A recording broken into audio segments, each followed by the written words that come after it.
All right, we're going to go ahead and start with our roundtable, which we have entitled The Future of Mental Health in Aviation, Where We Go From Here. And I think that's a great discussion. I thought the two panels earlier before lunch were just excellent. Certainly the first one was incredibly moving. And, you know, I think it is important that I just lay out for purposes of this roundtable. I don't want to be structured. So if you want to chime in, you want to ask another individual on this roundtable a question, you have a thought on something, just wave, yell Jennifer, Sarah, whatever you want. Hey, you, I'll answer to all of it. Again, I do want it to be a conversation.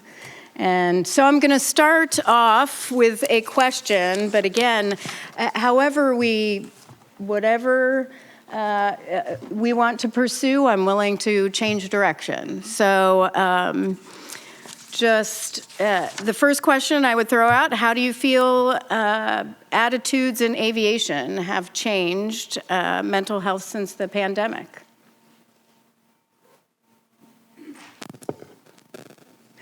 Let's not all answer at once. There you go, Jennifer. I'll jump in.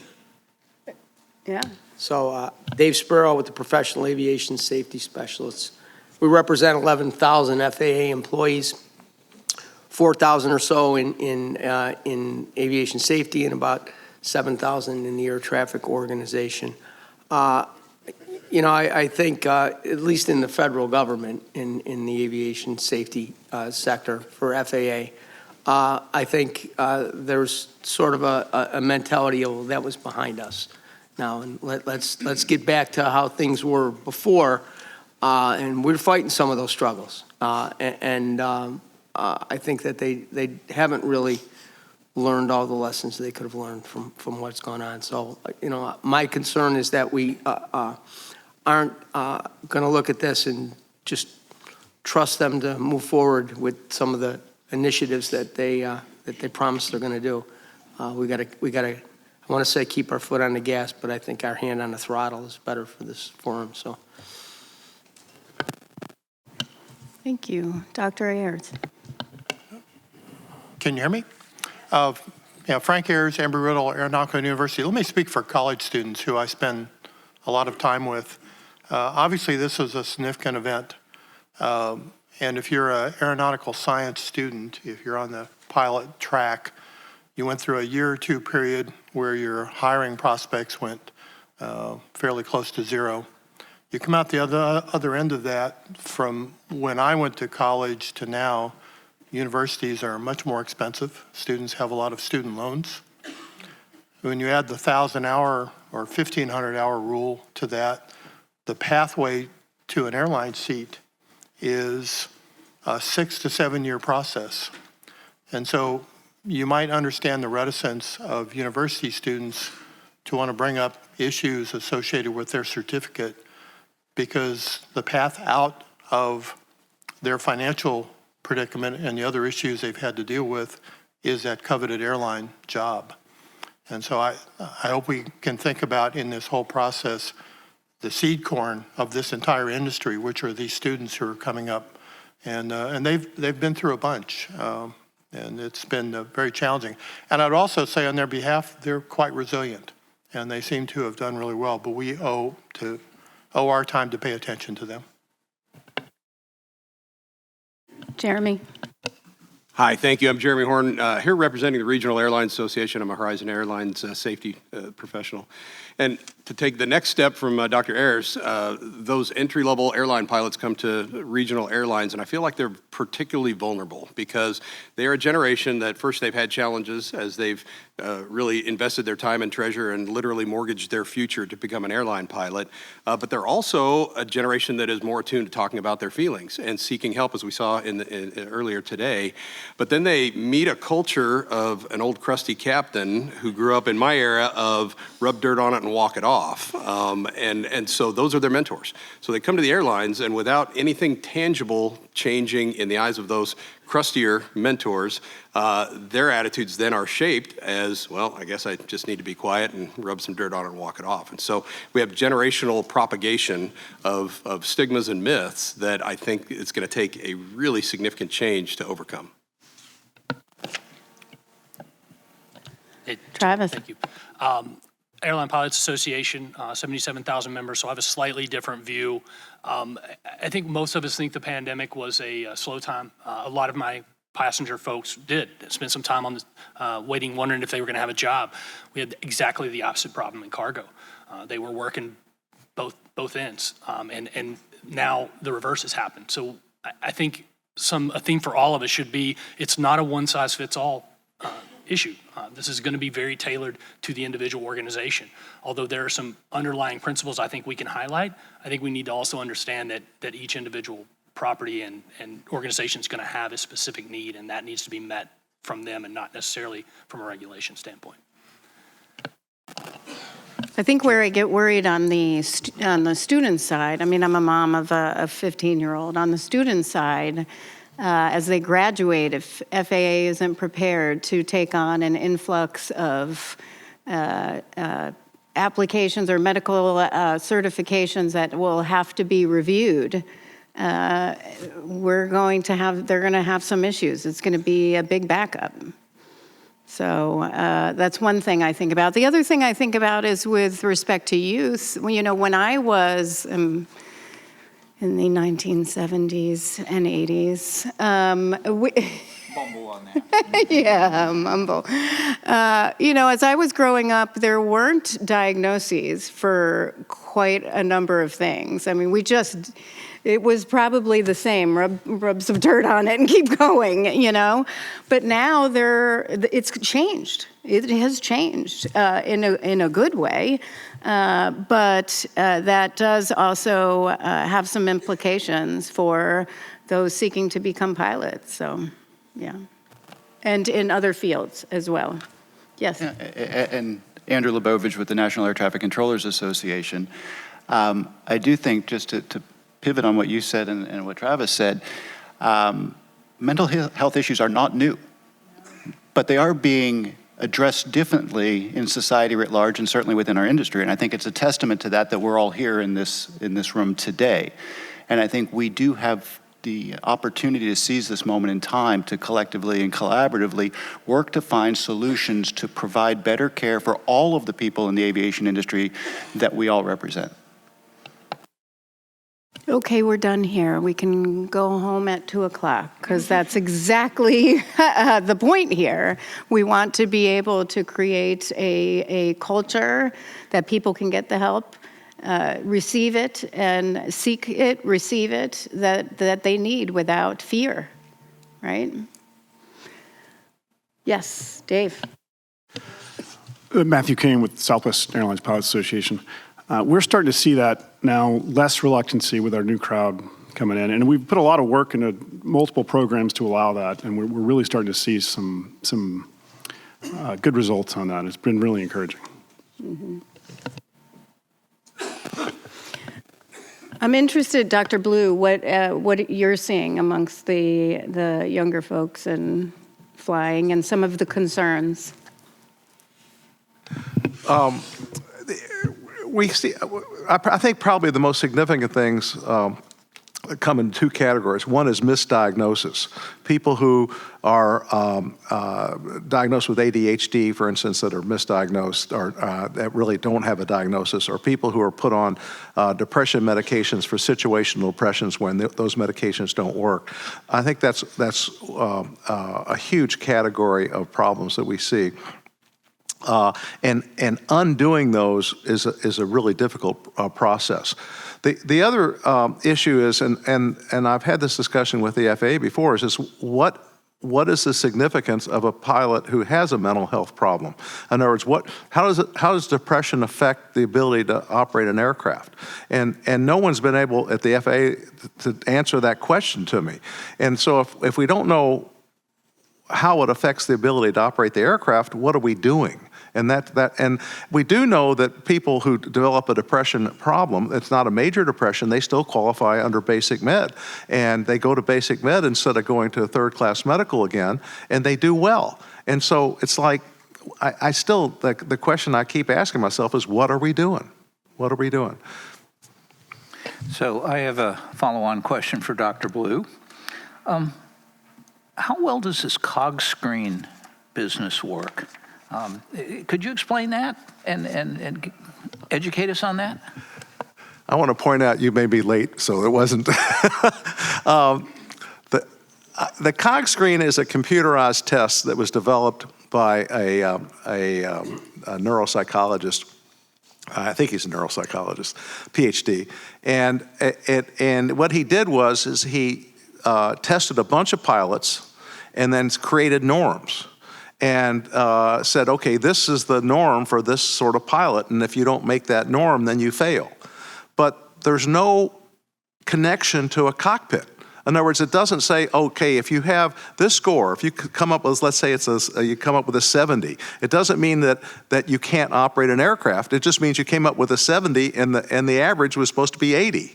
I mean, it has no bearing. And from my perspective, a simulator check or a medical flight check is a much more valid way of assessing whether somebody can handle an aircraft. And I've been fighting that forever, but it's just, I had one pilot, for instance, who was on medications that the FAA thought that could affect his cognition. He took it every year for 26 years. There's absolutely no data to show what the effect of taking a test like that every year for that many years has, and whether it makes it easier to pass or harder to pass. I mean, there's no data. So what are we doing with those tests? So one more follow-up. What about a medical simulation for mental health or so on? Does the FAA allow that if somebody is diagnosed with some kind of a mental issue, that you can fly with them or put them in a simulator and see how they actually perform? Not that I know of. The FAA has never allowed a medical flight test for a mental health issue or a simulator flight test for a mental health issue. So that's what I'm saying. They really don't know, at least as far as I can tell, how mental health affects somebody's ability to fly an airplane, with the sole exception that somebody who's extremely depressed could commit suicide in an aircraft. But there's nothing literally that you could do at this point that would stop that anyways. If I could add just to the requirement of the neuropsychologist and the cog screen. So as we're putting together the pieces for our Aerospace Medicine Center, that neuropsychologist was one of those missing components. They are very difficult to find. We actually had Dr. Gary Kay, who developed the cog screen, come to our campus and train our psychologists in on the cog screen, but there's still that need to have that neuropsychologist review. We were fortunate. We actually had a neuropsychologist honestly fall out of the sky. We had a new freshman this year whose mom happens to be a neuropsychologist, was interested in helping out, went through the HIMSS training.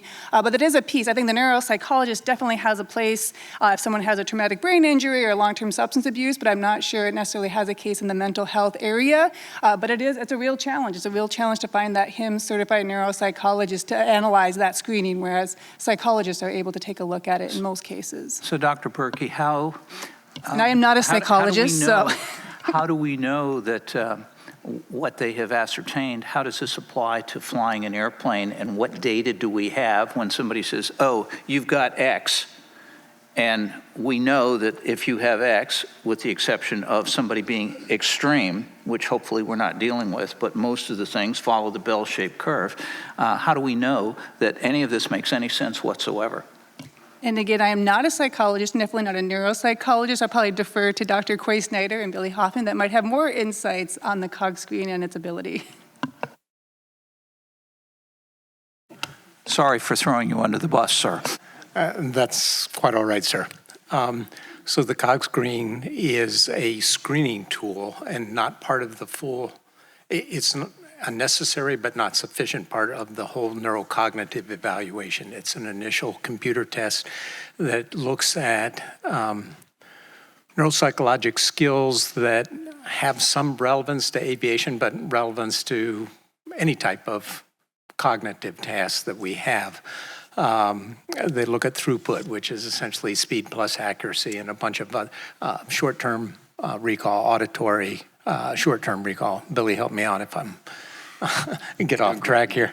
But that's used as a baseline test, and then the pilots are required. Let me back up. That's only given by neuropsychologists who have been trained by Dr. K or administer the test and then provide those results to Dr. K for his interpretation. Dr. Giovanetti said that they are looking at alternate tests right now, and with the cooperation of AOPA, there was a lot of, and EAA, there was a cadre of individuals who were tested comparing the COG screen with, I believe, 2 or 3 other neurocognitive tests that are widely available at much less cost. And then the COG screen is used to determine if more extensive formalized neurocognitive testing is required. But with the FAA protocol, it always is required. And the COG screen is used as a baseline. Is any of this correlated to somebody actually, after they've taken the COG screen and let's say they have failed, whether they can actually fly or not, put them in a simulator or in an aircraft and see how do they perform in the actual environment? Go ahead. Billy's deferring to me again. He's the neurologist. So there are some factors called the Taylor Aviation scores, which supposedly correspond to some flying performance, but I don't know those well enough. I think it was tested in a Frasca simulator probably about 20 years ago, but not in actual flying. And I don't know if the scores on the COG screen correlate with actual flying ability, or whether they correlate more with neurocognitive skills that are related to flying that might project future performance. I'll let the neurologist bail me out. Well, it's difficult. When designing a trial, it's just like a key issue in preventative medicine research. How do you measure something that didn't happen? And what's a meaningful endpoint to a research study? For example, in clinical care, an endpoint being death or something like that is just, it's rare, so it's difficult to use. In aviation, what do you use a meaningful clinical endpoint for deviation of safety? There are things that exist, and actually having so many of these incredible leaders here in aviation that have access to these data sets, for example, data that, whether it be in database within the airplane, like FOCA data, among other, trying to lean into those data sets to help answer these relevant questions. But yeah, I'm taking a step back.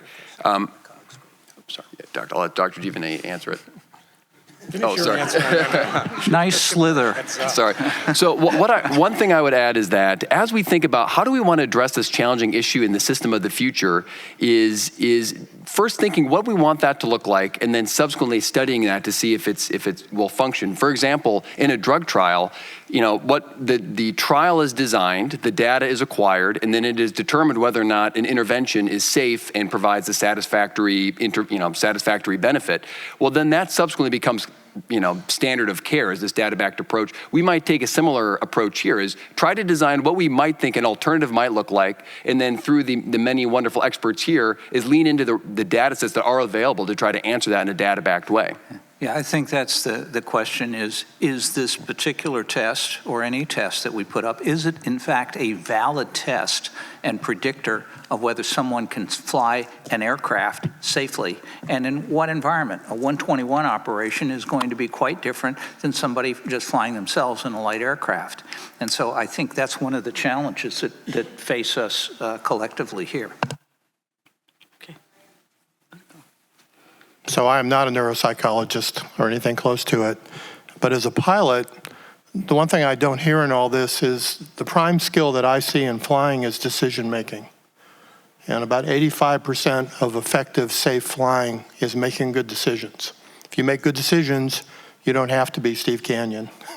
Everything else works. And so I think along the way, I'm not sure if these tests really are going to do that, but I do think that the performance in a simulator or in an airplane is how you find out how someone will perform in a simulator or an airplane. Let me take a shot at that, and I apologize, got hung up getting back. When the cog screen was developed, the developer did a lot of work with the Russians, and so he would claim that, in fact, the cog screen has been validated. I think it's understanding our intent in doing cognitive testing is to kind of address the wiring, you know, and say, okay, if the wiring is sound, then, you know, go off and do the things that are impacted by training and other factors that relate to the end product performance. So we're trying to back it all the way up to a physiologic level, so to speak. Now, is the cog screen, you know, there are issues, and we are looking at, right now, we have an active research project going to look at other measures of assessing cognitive function. And it gets back to this gentleman's comment about decision-making and executive function and all those things. And once we have the study done, we might have a test that's better. But if nothing else, we'll have more than one, and we may have some cost savings associated with it, depending on the outcomes of the research. Thanks for this opportunity. I'm Dr. Alex Wu. I'm not a pilot. I'm not a neuropsychologist, psychiatrist. I'm an epidemiologist, so I'm a little bit of fish out of water, but I am here representing MITRE, which is a nonprofit that works directly with U.S. government sponsors, and we're also helping the FAA on some research right now. One of the questions that I had with regards to looking at, do cognitive screening equate to performance in the cockpit? I'm curious because I don't know about this. Are there other government organizations like NASA that test astronauts or those that are training and undergoing these very, very stressful situations as well? I know NASA has psychiatrists and professionals available to astronauts during missions, International Space Station and such, to assess them and help them during missions, but I'm curious, do they have screening tools that do show a correlation between mental health function or mental impairment because of mental health challenges and performance? And I'd be interested if any of you know that. I have a quick follow-up to that. Brian Baumhoff, Mental Health Campaign, Pilot Mental Health Campaign. Dr. Hoffman and Dr. Snyder, you co-authored a pre-published paper titled The Case for a Performance-Based Approach to Mental Health Screening in Aviation. I'm sure you're familiar with it. It says on page 4, to our knowledge, no study has systematically studied the performance of pilots with a clinical health condition. That's quite the statement, given what we make pilots go through once we do identify them as having a mental health condition. So I guess I have a quick question for Dr. Giovannetti. What is the body of evidence that we're using to justify the current approach, since there doesn't appear to be a valid clinical or research-based approach? Is it side effects of medications or case history? What is the main factor? It's a combination of factors. So, for example, with the SSRI program, when we began, it was unclear whether continued use of SSRI might result in cognitive decline over time. The study that I mentioned earlier today suggested to us that that's not the case. So we use it for that in that case. In our substance dependence cases, we use it to assess the degree of toxic damage to the brain. And so we see not uncommonly that if an individual has a really severe history of substance dependence and they take the cognitive screen too early, we'll see a cognitive decline that is apparent. And when they wait and continue to heal and retake it, that clears up. And so that gives us evidence, again, going back to, the brain itself, that it's healed and hopefully good to go. In HIV, we use it because there is some concern that cognitive deficits are part of the disease process in some individuals. And so we feel that it's reasonable, and we've held conferences with experts in HIV care who have really kind of supported that notion that it's reasonable to continue to assess cognitive function in that diagnosis. Does that help? It does, very much. Quick follow-up. So given that the 10-year statistics you have on the SSRI neuropsychology follow-ups, so you say that there's no data to justify keeping those going, the follow-ups, but there is data for the initial neuropsychological review. We looked at that data pretty carefully, and we didn't really examine the initial review to the same degree. We were really looking to answer the question about the ongoing random routine follow-ups. And we are thinking about going back. You know, sometimes you can get in trouble if you try to draw conclusions from a study that was designed to do something different. So it's reasonable to go back and look. The other thing that you have is, if nothing else, a baseline. So if something else happens, or we get some new data somewhere that suggests that, you know, yeah, maybe there is cognitive issue, we can go back to that baseline and say, hey, you know, this individual has not varied over whatever period of time, and then we feel comfortable then to continue them flying.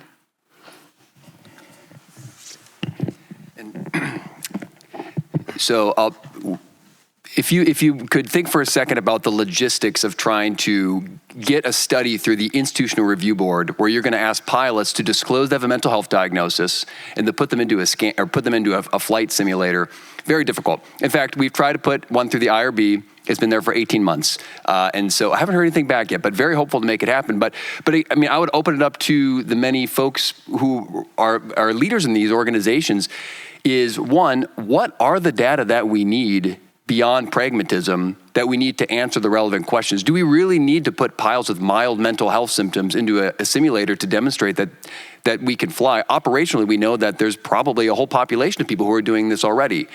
And then that goes back to the risk benefit. You know, we're going to be exposing quite a bit of risk to a population of pilots in such a study where we are asking them to disclose all this health information. What do we do if a pilot doesn't perform quite what they're supposed to do on the airplane? How do we deal with that? So I think stepping back, one, what are the data that we really need beyond being pragmatic? And then two, how do we ask these pilots to participate in these research studies while ensuring their highest level of safety, so we can be very mindful of that? So, you know, we're looking at long-term solutions here, right? What are we going to do 10 years down the road? And I mean, that's how long it's going to take for a lot of this data to come through and the studies to be completed. But we heard some really compelling stories this morning. And what are we going to do now? And so with the FAA putting up this rule committee, I think this rulemaking committee, I think it's important to focus on some of the things that Dr. Giavelli brought up this morning. This is a performance issue and a safety issue.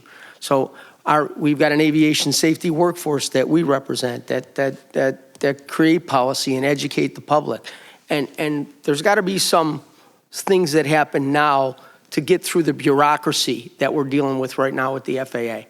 And I can't accept that we're understaffed or we have a variety of other sorts of problems that keep us from making this happen. And these rules that are going to be created, it's all well and good that these policies change, but you're also going to have to build the confidence of these pilots in this aviation community for them to actually believe in the government. We heard this morning in your university that they don't trust the government. They thought you were a spy. And so how do you got to go that next step after the policy's created? People have to actually believe in it. And that's where we're going to have to cross that road. That's important, and that stuff needs to happen now.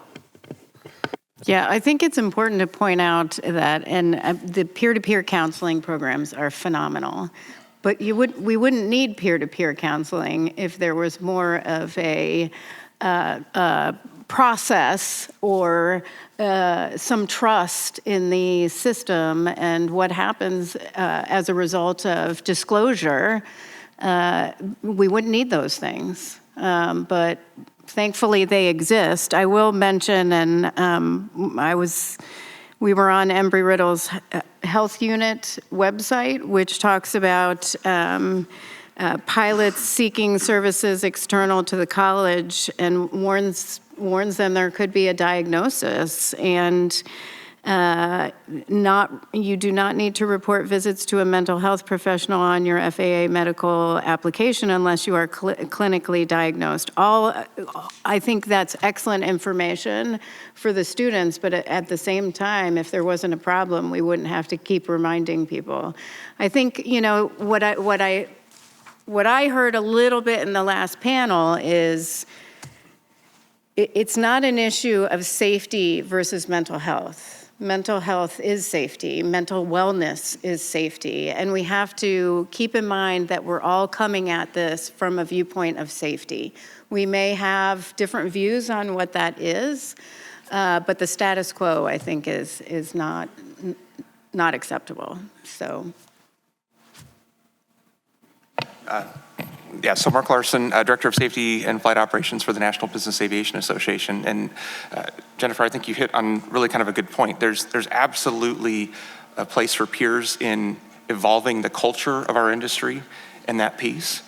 But fundamentally, we're taking one of the most complex organs, the brain and the human body, and we're saying we're going to look to peers to help solve that in the first place. There's a starting point, sure, and maybe a permission for that matter to evolve the state where we've been, don't say anything about it, to where we ultimately want to be in the future. And how do we effectively make sure we've got access to that care? And that's real reality. We saw that presented this morning, the timelines to get access into the professionals that can help. And then when you look at the AME side of it too, and the structure we have, HIMSS, AMEs, Beth, it's not just North Dakota where there's a real challenge in access to that. I live in Northern California. The closest one to me would be well over 2 hours away. And there's, in the Sacramento area. So there's lots and lots of pilots around that these facets really layer on to speak to the problem that we're seeing. And we're definitely hearing about it from our members as well too in the business aviation community. Great. Rondo Flynn from the Allied Pilots Association. Dr. Homendy, Chair Homendy, thank you for having us today. And as we celebrate our 120 years of aviation this month, you're right, we all share the same thing. We all have a very deeply ingrained safety culture that we want to uphold. And there's many ways that we find we've been able to do it. Speaking on behalf of the Allied Pilots Association, where we have a number of peer support programs that are not only effective, but when we talk about a human performance point of view, the feedback that we get is that a lot of pilots simply will come out and talk to us when they know that there's two things: commonalities first, trust second. And so what they've told us time and time again is that we can't believe these programs exist. We're thankful that we reached out. They work very effectively. And then to speak to Dr. Hoffman and Dr. Snyder's, when it comes to data collection, there's a lot of hesitation. There's a lot of barriers to entry. So there's a lot of data collection out there that is possible, perhaps an inverse. Pilots are highly trained to make excellent decisions. And one way, or a number of ways that we look at, is every time we fly, we have to select our fitness for duty. The FAA gives us tools for the I'm Safe protocol. And we also have ASAP programs. We have Part 117 fatigue reporting programs. So, Quay, as you mentioned, 99.9% of pilots will make the best decisions, will make the correct decisions. We find that over and over again. And also we find that the strength of peer support programs is that the collaboration that we all have, not only throughout the industry, but we've been very fortunate at our house, APA, is that we have nearly 200 pilot peer support programs that do an amazing job. On top of that, we have an in-house medical department staffed with medical professionals, registered nurses, MD consultants, a PhD clinical psychologist. That combined with our air carrier, American Airlines, all supported by safety management systems, policy, procedures, and of course our advanced training. So when we look at the spectrum of performance across the industry, there is a huge variance. And if there's a place to start, and Dr. Wu, to answer your question, at NASA, they do have two programs, HRP and the HPP. That would be the Human Research Program and the Human Performance Program. Dr. Jen Fogarty and Dr. Jan Allen at Crew Health. So there's a lot of avenues to pursue, but above all, we've all come together. And so as I support University of North Dakota in the collaboration they're doing, I think we can all do the same thing. And in closing, I would say, take this summit back to your organization, build upon it, and develop a program, a liaison that we can all work together and provide positive feedback loops. Thank you. Travis Ludwig again. Airline Pilots Association, I will respectfully disagree with you, Chair Homendy, that peer support programs are the absolute foundation of what we need. They do a couple different pieces. One particular is that they end up being that pilot's safety net. And what I mean by that is you're probably well familiar that we have two pilots on the cockpit for a reason. We have a flying pilot and a pilot monitoring. This scenario is not much different, in where we have a person in crisis who can get tunnel vision, and having a wingman with them, having someone who can monitor them and say, hey, your flight path's deviating slightly. I can catch that early. I can do the go around. I can make a safe decision, right? Where if I don't have that kind of support, that could be a real issue. ALPA's been doing this for a long time. We've done it in multiple different venues, whether it's conflict resolution with pro standards, whether it was early on with CIRP doing a preventable outreach after an accident and incident. We know those stressors are hard, and educating that pilot and how important that CRP piece is.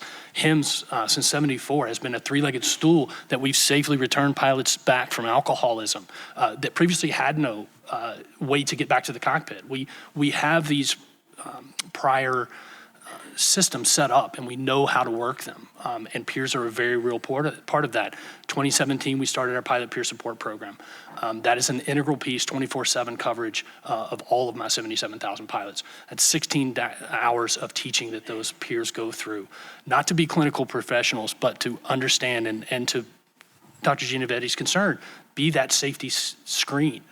There doesn't need to be a data point. There needs to be someone who can just ride beside that person and say, I don't know what it is, but what I'm seeing is not something I like. And having that on-the-ground person right beside that pilot gives us a safety net that no regulation can do. Funding always helps, though. Oh, I totally agree. I don't want you to misunderstand what I was saying. I support your program. What I'm saying is, well, and also I would just add, is that it's not available for everyone. There are a lot of folks who don't have that safety net. And so where do they turn? You all have a safety net, but for others who don't, where do they go, right? And to that point, which is something that we on the air traffic side have been trying to educate ourselves on by being a participant in this community and learning from each other on how we can effectively implement programs that will provide that type of care for the members. Because there is a need. There is a clear need. There's no panacea. There's no magic bullet that's going to solve this. There have been so many aspects of the mental health environment that have been touched upon just in this one conference alone, that we weave those together to be successful long term.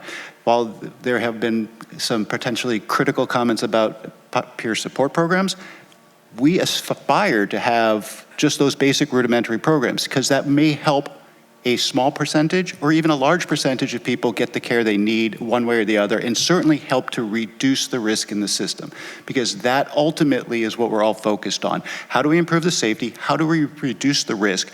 How do we utilize our collective experiences to be able to be proactive? We do a great job with critical incident stress management. Unfortunately, we've gotten good at that, but that is a care that we give. Professional standards was just referred to. Also a good program that can reduce stressors in the workforce. Developing, not available everywhere, but is growing. Peer support could be another tool that we can all utilize in a way to effectively promote mental health and well-being, and then go beyond that as we get to the regulatory or the evolution of medical standards. All that will come eventually if we continue to keep our focus on it. Fran Heil, Airlines for America. Just a couple things that were touched on and I want to reinforce. The idea of peer support programs. Airlines for America represents the large U.S. air carriers. We do, in fact, at our member carriers, have peer support programs, which has been identified here. There was a statement this morning that whether or not airlines fully support that, I'm here to say that airlines do support that, and where there's changes along those lines or where we can do and improve, we're certainly open to doing so. Travis mentioned safety net. That always comes to mind when I think of safety. There is a safety net in air transportation, and like aviation itself, which is dynamic and ever-changing, so is safety. And part of that safety net is the standards which are set by the FAA in terms of its regulations and certifications, which provides an acceptable level of safeties. Air carriers, in most instances, if not all, do more than what the federal aviation regulations require. But getting back to the dynamics of it, we can always change, we can always improve, and I think that's what we're trying to do here today, is identify that what the FAA standards have set, they're standards, but we can improve those, and we certainly look for ways to do so. So I don't want to point fingers necessarily at the FAA, but say, hey, what can we do to improve those standards and certifications that you have? So lastly, I'd like to point out is trust. The barriers that we talked about this morning for pilots to disclose, much of that is we need to build on the trust. Trust is a conviction. It happens over time and through experiences. And so collectively, as we've been pointed out today, we need to build the trust for the pilots that they can come forth. And the trust has got to be with the FAA, it's got to be with the senior leaders at air carriers, that we're going to do the right thing, that you're going to do the right thing, and we're going to stand by you. And lastly, we need to show a clear path for our pilots that do disclose and instill on them that you should disclose so that there's a clear pathway back to the cockpit. Thank you.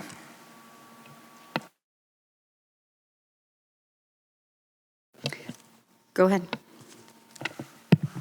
So I was the criminal who called out the airlines in the earlier talk.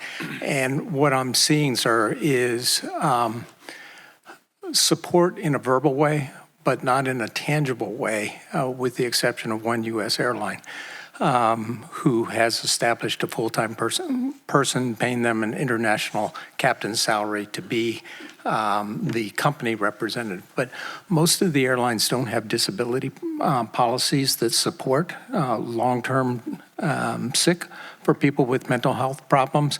They don't have support for financing because it takes some money to put these piers together, the flight time loss that they have, space to do that, setting up the communications. All of this really, with the exception of one airline that Rondo can talk about, really haven't contributed anything tangible other than to say we support it. So I think that's what we're looking for, is some more tangible support with money, time, and also involving the chief pilots so that they know to refer people through these peer support systems that exist and are so effective. And I was going to call you out, Dr. Snyder, but you are who I had in mind.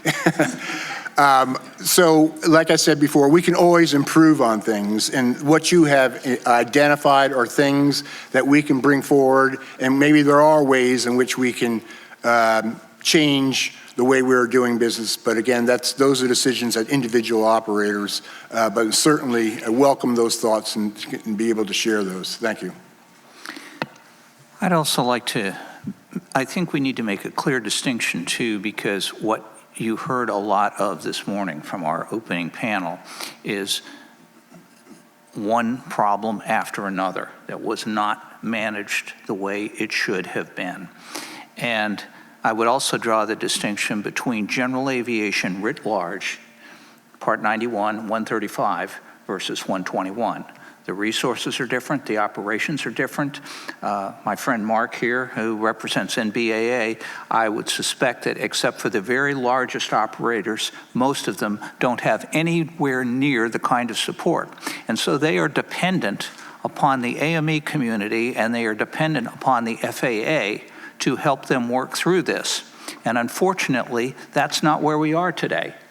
And so I think the airlines are well ahead on some of these things in certain instances, but in the other two areas, 135, 121, and so forth, we are not there. I think you've heard that very clearly. And I've already poked holes in, or attempted to anyway, in terms of statistics. We can talk about statistics all day long, but as the chair's pointed out, we're talking about real people here. We're talking about people's careers. We're talking about people's aspirations, and we're talking about our future pilot supply. And right now, I'll be blunt about this, I think we are largely working in terms of what could be described semi-pejoratively as tribal wisdom. We have something that we think works, but we haven't actually tested it. We don't know. Dr. Hoffman has pointed out that there are some challenges to people raising their hands. But, as President Kennedy said, we don't do this because it's easy.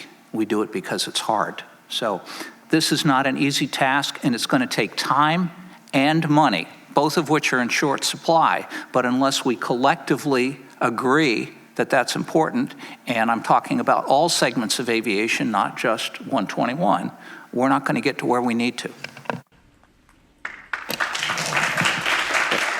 And thank you for that, to dovetail Vice Chairman Landsberg on that one too. So, and to be clear, if there's any confusion on kind of my first comments, yes, we're very much in support of peer support. It's going to be kind of a piece within the business aviation community. We heard from several of the presenters this morning that that is an area where we are in a very different place because there are so many more operations. So notionally there's over 14,000 business aviation operations or operators in the U.S. distinct. They are much smaller organizations. We average a little over 3 pilots per company, and that's in some cases 2 pilot airplane for that matter. So it's going to require a unique approach that's going to have to help consortiums and working across the operator lines, whereas within a given airline, largely you guys can handle that with in-house. So that's an area that it's part of that ongoing support, whether we look to HIMSS or we look to folks with mental health difficulties.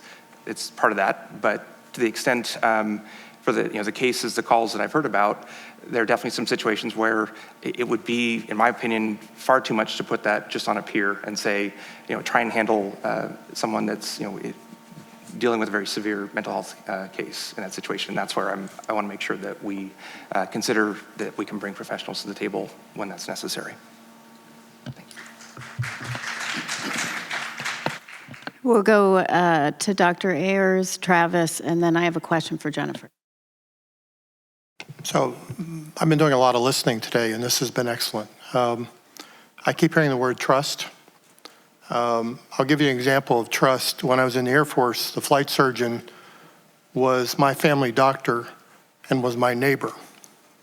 So my understanding was that my family doctor and my neighbor and my flight surgeon would probably make good decisions about my employment status in the organization I was in. I hear the same thing. The AMEs I've worked with over the years have been uniformly excellent, wise people, good judgment. And it sounds to me like, although I think it's hard to do in governmental institutions, but pushing down toward the AMEs more and more authority and responsibility would relieve the staffing requirements, which always come up, the budgetary requirements, and might result in a better outcome. And I was not surprised to hear that military pilots don't report as often. That's a type A culture. And so I kind of expected that warrior culture to come through somewhere. But I think in reality, that relationship between you and your AME, and I have a great AME down in Daytona Beach, Florida, is an important one. And that AME needs to be empowered to do the right thing. And if we could do that, we might solve a lot of problems. But that's kind of hard to legislate, I understand. But Great points, Doc. To your point, that trust is built with a very key point from our pilot assistants, and that's done through confidentiality, which is very important. The only way I can get buy-in from another pilot in crisis is they know that they can reach out to a peer and it stay within that group. The problem for us here is going to be where does that data come from, and how do we bridge that gap between confidentiality and how do we build that trust all at the same time? Pilot assistance hasn't normally been in that SMS model, and so it's going to take some time for us to learn how to do that correctly. I think we've been invited to InfoShare, and I think that's going to be a good first start for us to figure out how to do that. And secondly, to Mark's point, I'll point to you that we have 42 airlines on two separate areas, Canada and the U.S. Some of those carriers up north are slightly larger than yours, 10, 15 pilots maybe. So to keep that confidentiality does become a problem. What we found in our particular situation was pooling resources made a huge difference. And so not relying on one peer at each individual small carrier, but having a way for that person in challenge to reach out and get a pilot peer. Obviously, the closer that peer is to that person, i.e. on their property, knows what they're going through, the better. But there is a way to do a quick triage. There is a way to get that person at least initially started in the right direction and get them comfortable and make sure that give them that safety check of, hey, you're doing the right thing or we need to do that by pooling those resources. And ALPA stands by to help. Safety is no secret. We're here because we care about the skies and we care about our future aviators and we care about our folks that share the same airspace with us. So we are here to help, really. One question I have, I've read many times the report by the Women in Aviation, and something that's always stuck out to me is that 71% of women in aviation have experienced harassment at work or in an aviation setting. 68% of flight attendants have during their career. 51% who do report or complain about it were retaliated against, and 81% of women in aviation have witnessed it in the workplace. And so I can't imagine a more difficult job as being a flight attendant, by the way, because you are literally on the front lines all day, every day. And so I'm wondering if you could talk a little bit about, because this is a discussion about navigating mental health in aviation. It's not just focused on pilots. I'm wondering if you could talk a little bit about what you're seeing amongst flight attendants, and if we go back, I'd love the air traffic controllers to talk about what you're seeing in air traffic control right now, what people are feeling, what they're experiencing, and some of your needs. Jennifer Grega, I am here representing the Association of Flight Attendants today, the Employee Assistance Program. I work for United and have been a flight attendant for 34 years. And I have been part of the AFA EAP program for 24 years. Our program started, it is peer-to-peer. Our program started in 1984. And at the moment, we represent over 50,000 flight attendants at 19 airlines. Our program is a little bit different than ALPA's. Our AFA EAP, we offer 4 services. We offer employee assistance, we offer professional standards, critical incident response, and then the flight attendant drug and alcohol program, FDAP. So regardless, when we get a phone call, we're doing a complete assessment of that individual. It's not just, I got injured on the job. It's, okay, let's talk about your what's going on financially, and do you have occupational sick time to use, and do you have the support of your family? So we kind of do a whole person assessment when we're helping someone. So yes, mental health issues do exist in the back of the aircraft just as much as it does up front. Great. Air traffic controllers? So to a couple of the points. First, to your original statement, certainly in air traffic control, we are woefully underrepresented by women and minorities, people of color. So those in itself creates the stresses that you bring up. And hopefully we try to engage. I know for us as an organization, a code of conduct that we bring forward to try and reinforce on a perpetual basis the need to be caring for those in our community. Professional standards, a type of peer support program helps with that. And we try to use that in a confidential manner to try and address workplace issues. And that's just one component of the problems that we're facing. As you have commented on personally, you know that air traffic controller staffing is creating fatigue and distractions in the workforce. People get tired. 40% of our facilities are working at least one day of overtime a month. Many are working 6-day weeks every week. They're working in facilities that are disintegrating around them. They're working with technology that needs to be modernized. that confluence of events is problematic, which is why we need to take steps now to try to bolster a system to provide resources. And there are resource issues, time, people, money, yes, but I think if that commitment is there, that actually helps engender trust. Trust is an issue. We need to be able to look at each other in this room, all stakeholders, and say we are all striving for that same end goal, and we will get there together and take those steps. Be willing to take, not in the aviation risk category, but take those risks to be vulnerable and to be able to try and find solutions. And we'll get there. We just have to be dedicated to do it. Well, I want to go back to Dave's question, which is, where do we go from here, essentially? The name of the panel. Where do we go from here? We've heard a number of concerns and experiences with the current system. So where do we go on mental health? Dr. Blue. Well, I think that there really are two issues here. One is the certification issue, and one is the support issue for pilots.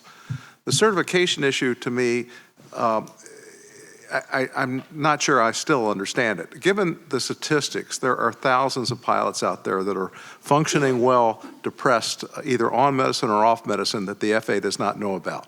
And there's no accidents. The accidents aren't there. So I'm not sure what the FAA process is doing other than discouraging people from getting treatment and getting help.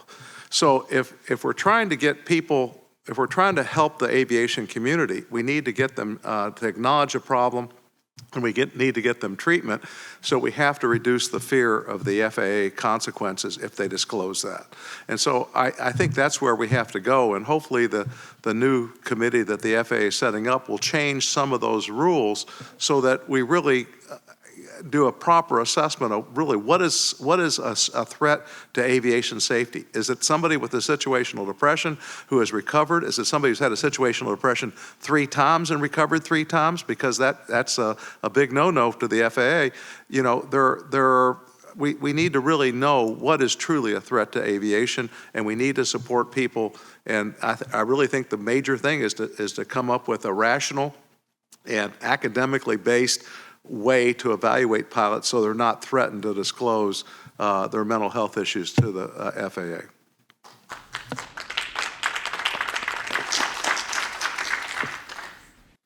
Jennifer, so looking back, I mean, this morning Tim talked about having to turn in 297 pages and it taking 21 months for the review of something that should have never been an issue. And so look at the resources getting thrown at that, how much time and effort is being put into that by the agency. And to your point, where are the problems? Let's find them. Let's look at what the real issues are and focus on how to encourage people to come forward. We talk about voluntary safety reporting programs. We don't know what we don't know when it comes to mental health with people in the aviation industry. So to have a true voluntary safety reporting program when it comes to mental health, people have to feel free that they're not going to be penalized or punished, or it's not going to take 21 months, or someone doesn't have to disclose everything that's ever happened to them that has nothing to do with the assessment that's going forward. It's hypocritical to say that we have voluntary safety reporting programs and not allow people the freedom to be able to say that they've got a mental health issue. And that extends really just beyond the pilot issue. Really, we're talking culture. And, the FAA for a long time has been a champion of culture, and we look at all of the goodness that came out of Part 5 and SMS and embracing that. And now I think every airline is embracing a just culture.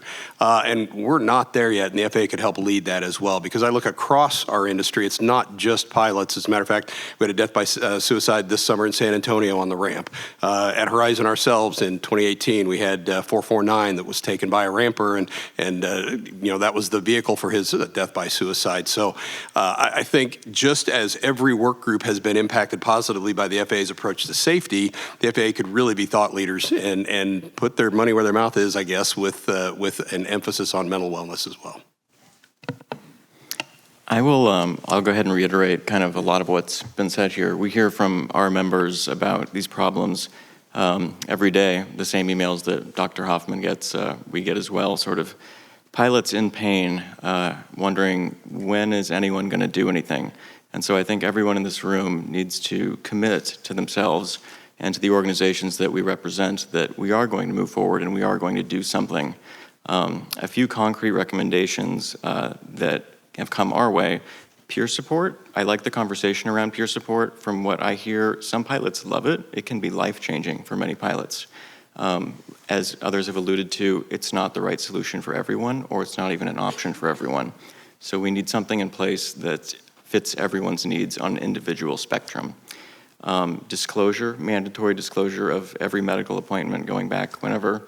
That's a burden, and that might be a medically unnecessary burden, a scientifically unnecessary burden. Speaking of science, we need to do a lot more research. We need to figure out the definition of aeromedically significant. That's such an ambiguous term, and it really shouldn't be, given that we have a lot of safety writing on what that term means. And I think we need to come together and figure out, and I know the FAA is working on this and has worked on this a long time, but we need to figure that out in better definitions than we currently do. I think we need more appeal rights for pilots who have gone through the process, get denied. Maybe they end up here at the NTSB Full Review Board. Maybe they have to go to court, but it's extremely burdensome and very expensive. Might there be a better way for complicated cases to be adjudicated? That's something we think that should exist. So going forward, I think we need a multi-pronged strategy.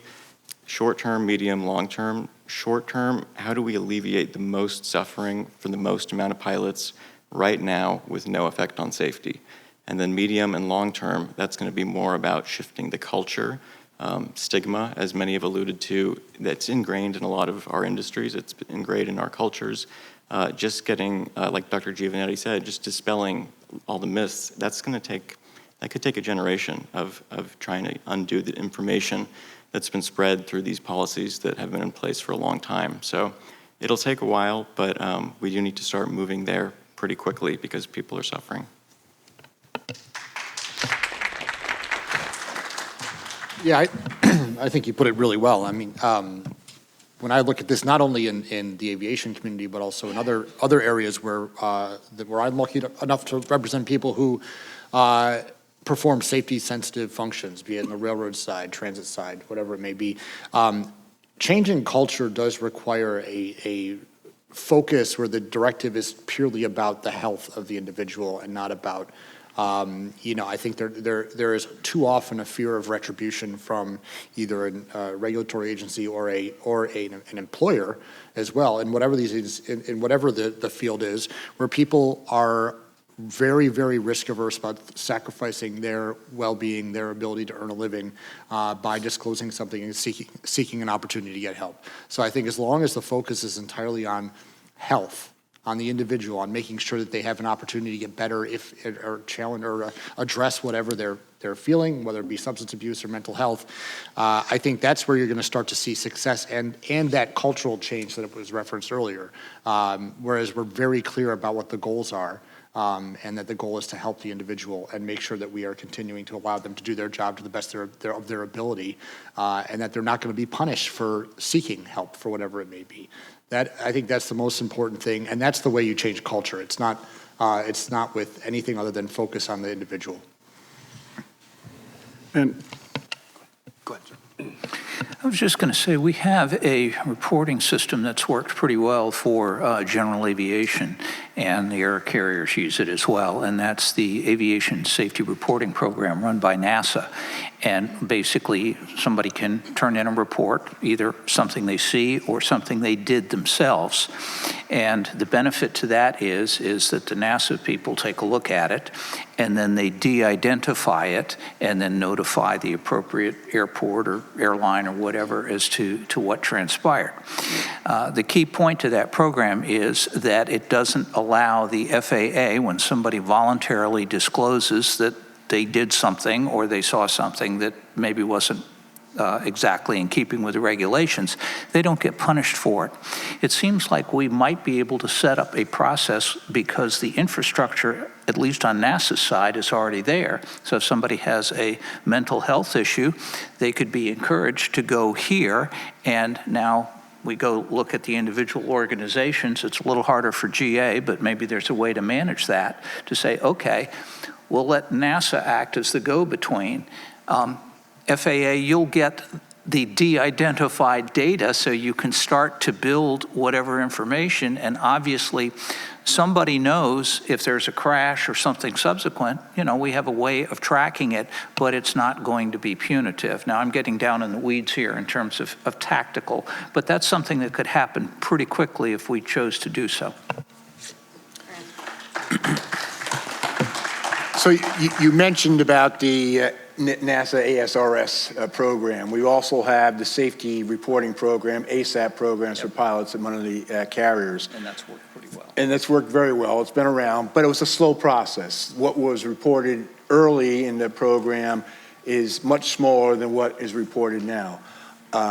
There's an incentive. That's that trust thing. Is that trust thing and the incentive. Right. And clearly in the ASAP programs where there is an incentive, that a pilot comes forth and identifies a issue, concern, a violation, that so long as it meets the requirements of an ASAP program, that it wasn't deliberate, it wasn't intentional, that pilot can be assured, and it's reviewed by the FAA and with associations, with labor associations and the carrier, that if additional training or whatever corrective action is taken, that pilot, there's an incentive for the pilot to do so.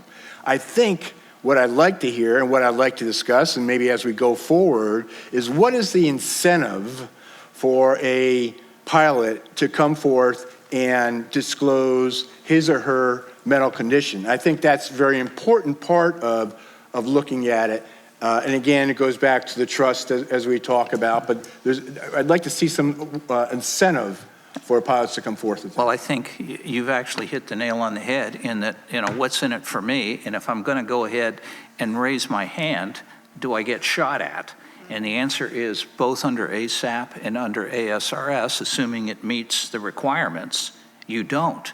And the FAA is sort of held at bay because people are doing the right thing, if you will, by self-disclosing. And I think if you could probably create a very good parallel track here, and then it's a simple marketing issue. I always tend to oversimplify things, but now it's just saying, hey, if you feel like you're having some problems, raise your hand. And the good news is, there are some resources, there's that nasty word again, but now there are some resources that are there to help you to kind of start working through. Now, obviously, I have grossly oversimplified this, but I think your point is well taken, but I think it would lead us to a place where we could get to pretty quickly in terms of what Brian's pointed out as a short-term situation, and then we can start to go forward from there. And as I say, I don't want to cut the FAA completely out.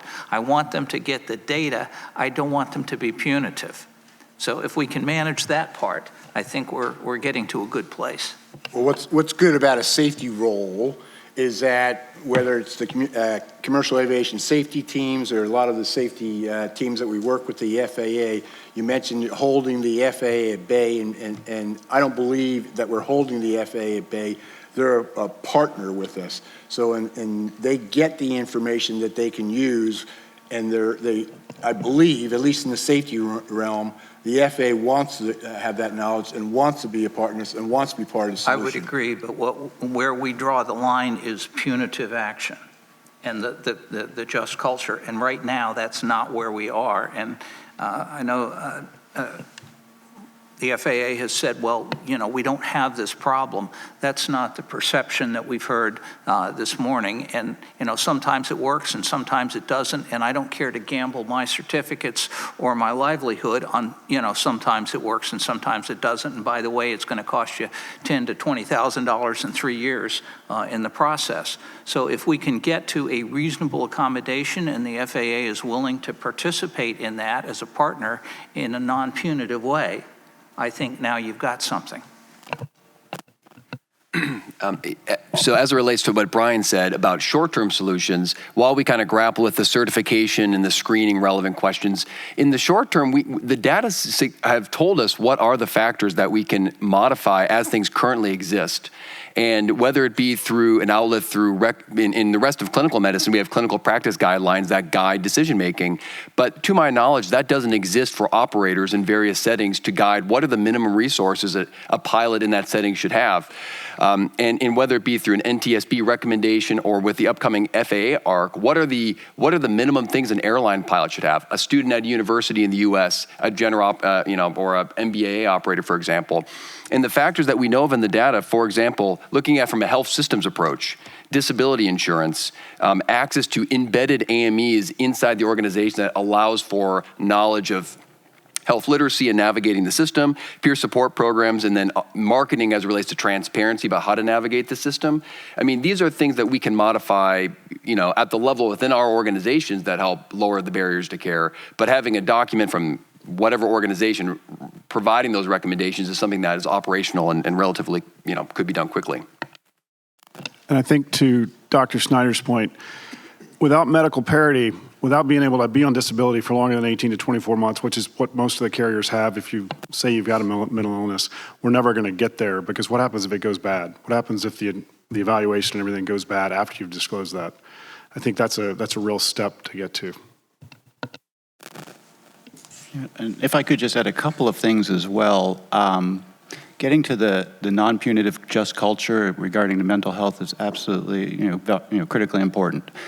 Without working the issue, so to speak, here, I mean, I think every stakeholder has a different, unique approach. We're dealing with sensitive medical information, so going through an existing ASAP or an ATSAP program may not be the right vehicle. It doesn't mean it's not the right philosophy, right? And getting to a place where there's a just enough culture where the certificate holder, the medical certificate holder, trusts that the regulator isn't going to be taking action as long as they are complying with the necessary levels of care, that they are being seeking external on their own. And the regulator can trust that the certificate holder is actually taking the steps that are necessary. That will allow us to get, I think, closer to a non-punitive environment. But that being said, certainly for us in the air traffic control world, we have the unique perspective of being not just working for a regulator, they are our employer as well. So it creates a complication. So not only are there punitive administrative actions that could be taken, there are criminal, I think, Dr. Snyder mentioned this before, cases can be referred for criminal prosecution. And one of the things, unfortunately, that triggered my involvement personally in this arena is we had an individual who did come clean, who did report the fact that they were not that they were taking medications, and while they were being investigated, it was referred to the DOTIG, who would refuse to say whether or not it was a criminal or an administrative investigation, to which we had to refer, as a union representative, we had to refer that individual to a criminal attorney. That night, she took her life. And then the next day, IG came in and said, well, it's just administrative. We have barriers beyond what we've talked about here that need to be reconciled. We need to provide financial support to people. As federal employees, we only get a limited number of sick leave. We do not have access to long-term disability. To hear 6 years to get a clearance, a medical certificate in some of the other industries, our individuals would have been removed from the FAA for failure to maintain a medical clearance. That disincentivizes people. How do we solve that problem? I think we can find solutions, but it does require a new approach, a clearer vision, and certainly we can find ways to be less punitive, to take that one barrier away, as you said, sir. And I think that's a valuable, valuable thing that needs to occur. I have two thoughts. One is, nobody said this was going to be easy. Nobody said this was going to be easy. And secondly, I think I've said multiple times now, it's going to take time and it's going to take money. Okay, there's no free lunch in anything here. And so organizationally across the board, we're going to have to figure out some ways. Now, some organizations, ALPA and some of the airlines and so forth, have a more ready-made solution than NBAA does or general aviation. But I think now that, it's very simple. Identify the problem, fix it. Identify the next problem, fix it. So that's where I think, this is not going to be easily done, but we've got to start. And this is a good place to do it. Real quick, this is Dewan Civilian from the NTSB. I just want to follow up on the question regarding the air traffic control standpoint. Is there any sort of pre-duty risk assessment that controllers fill out prior to coming on duty regarding disclosure of medical or any sort of mental health related assessments? So there is obviously an expectation to report to work fit for duty. Is there a checklist or is there a proceduralized thing? No. We encourage people who aren't fit for duty, if they're incapacitated for work, that's what your sick leave is for. But that's basically the totality of it. I have one suggestion that could be implemented right away or fairly quickly. Since the system of pilot self-certification works in the sense of pilots don't fly when they have medical incapacitation or they have mental health incapacitation. And that system is working. And since the FAA has stated that 99.9% of the people who go through the process and finish everything are certified, why can't we let people have temporary licenses and fly until the FAA makes up its final decision?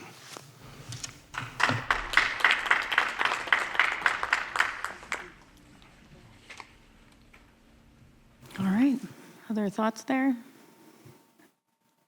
Dr. Bramble, I know you have an entire list of questions over there. I see them. I've just been collecting information. Go ahead. I'll throw out one of his questions. Oh, go ahead. To Dr. Blue's point, and I'm Keith Sykes. I'm a representative of the Teamsters Airline Division. I'm also an airline line pilot, have been for the last 20 years. I'm in the twilight of my career, and I'm a licensed mental health counselor.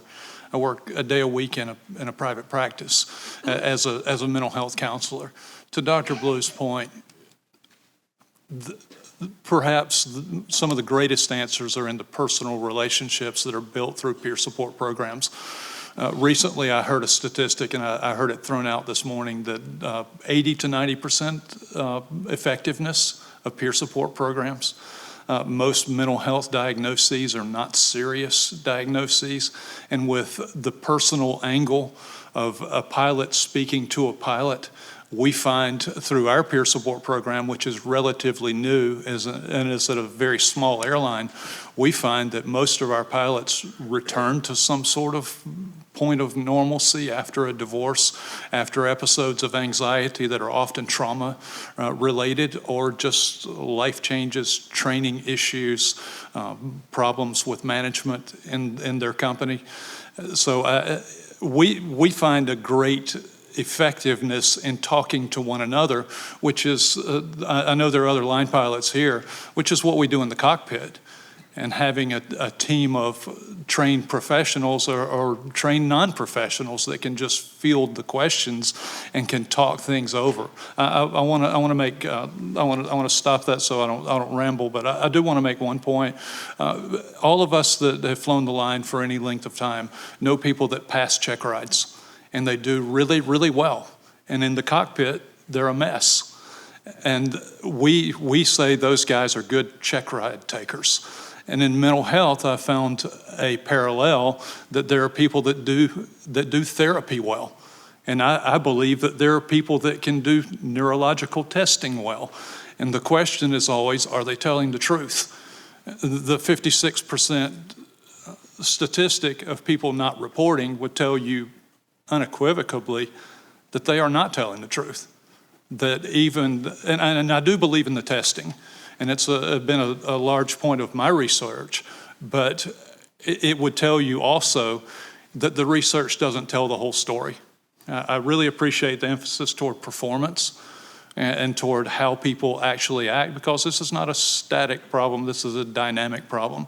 This is a day-to-day problem that involve relationships, that involve individual neurology and physiology and just aging issues and medical issues that may come up that people are not aware of. And I do believe that the first inroad is the personal inroad. And I think a lot of what we're talking about, and it is a legitimate problem. That's why we're here. But a lot of what we're talking about can be resolved through the peer support programs. And if not, if peer support programs are backed by mental health professionals, we can make an assessment from there and move to something greater. Just a quick point. We have, our current number in our very small airline is 114 calls. 77% of those were personal. Out of that 114 calls that we've made in a very short amount of time, they average an hour apiece. Only 2 have been on the spectrum of severe that I got involved in and had to make a referral. So I'm not good with the numbers, but somebody could give us a statistic there. I think it might reflect what the overall environment is like. Maybe 2 out of 114 is not so far out of the ballpark of where we are as far as that's so severe that it would disqualify someone from being able to pay their own mortgage or to continue their career as a pilot or as a mental health or as an aviation professional. Dr. Wu, could you also talk about some of your 2016 research as well? Yes, sure. I'm really very thankful to be invited to this panel. As I mentioned earlier, I don't have a deep understanding or a hand in being a pilot or neuropsychology, but I had the privilege of doing my doctorate with a team at the Harvard School of Public Health that published at that time, I believe still is, the only larger anonymous survey of commercial airline pilots. And we oversampled specifically on women that were also flying.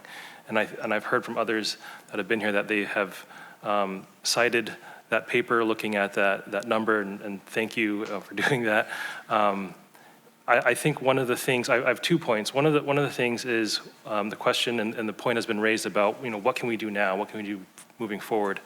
One of the things that MITRE is doing right now, they're working closely with the FAA on examining and evaluating potential ways to decrease the time to medical recertification for pilots with mental health conditions while maintaining the current level of safety. And they're doing this by looking at key barriers to pilots seeking treatment. They have interviewed and talked with many pilots, maintaining their confidentiality, but also other AMEs and other professionals. Unfortunately, that report is going through the public release process right now, and any day now, literally any day, should be made public. So that's one of the things that I am aware of that is being done to move forward to address some of these issues that have been covered today that I've listened to and learned from many of you. One other point that I wanted to raise, more of a question from an observation. I know Dr. Waters had mentioned about in her program having people wear like a green bandana indicating that they are a safe space or a safe person to talk with. My question is, have airlines or in general aviation community in the US or internationally, have they ever done something similar where a pilot that has gone through, let's say they have disclosed, become recertified, and are working again fully, if they were to wear a pin or something, just indicating that, hey, my peers can come and ask me about what I've done, or air traffic controllers even, maybe they wear something on their uniform that just indicates, hey, I've been through this process. And I think part of the thing, like just an anecdotal example, my younger daughter broke her collarbone. She was wearing a sling. Everyone at school was asking her, what happened to your collarbone? And so mental health, we don't have those physical manifestations, right? We don't walk around with a sign saying, I am a little bit depressed or really depressed. But if there's a physical way to see that among our peers, maybe that is one little step that could be taken to start breaking down stigma or making it more normalized, talking about mental health among our employees. Thank you. Jennifer. I'm sorry. Yeah, Dr. Wu, thank you very much. And public symbols of support are very common in the U.S. airline community. I can speak on behalf of the Allied Pilots Association. is a proud representation of different lanyards we may wear, different colors, different insignias.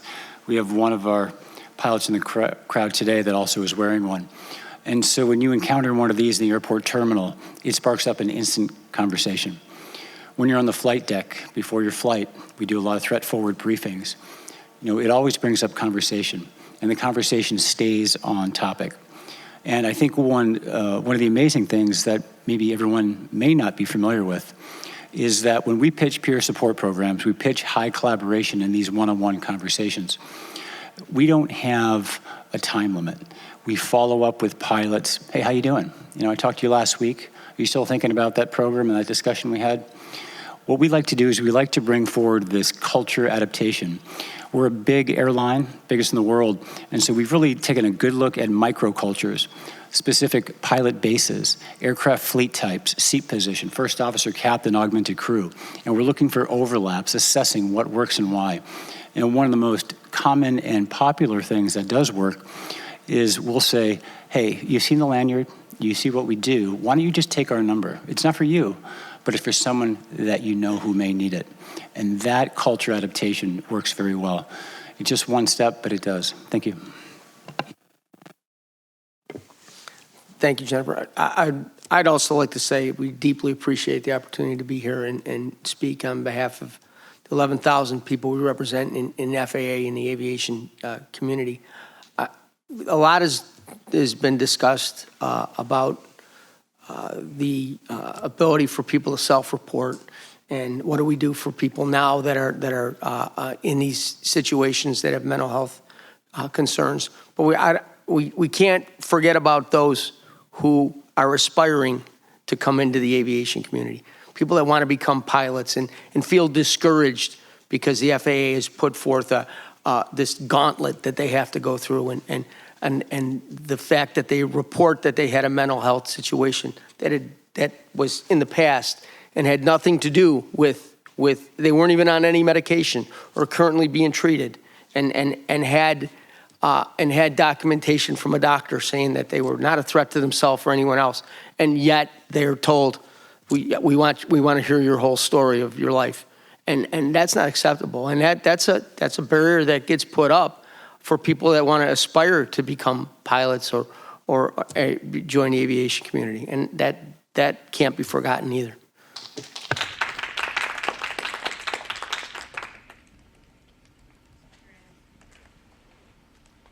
Just to put a little bit of a period on that, again, I spend my days with wonderful young people.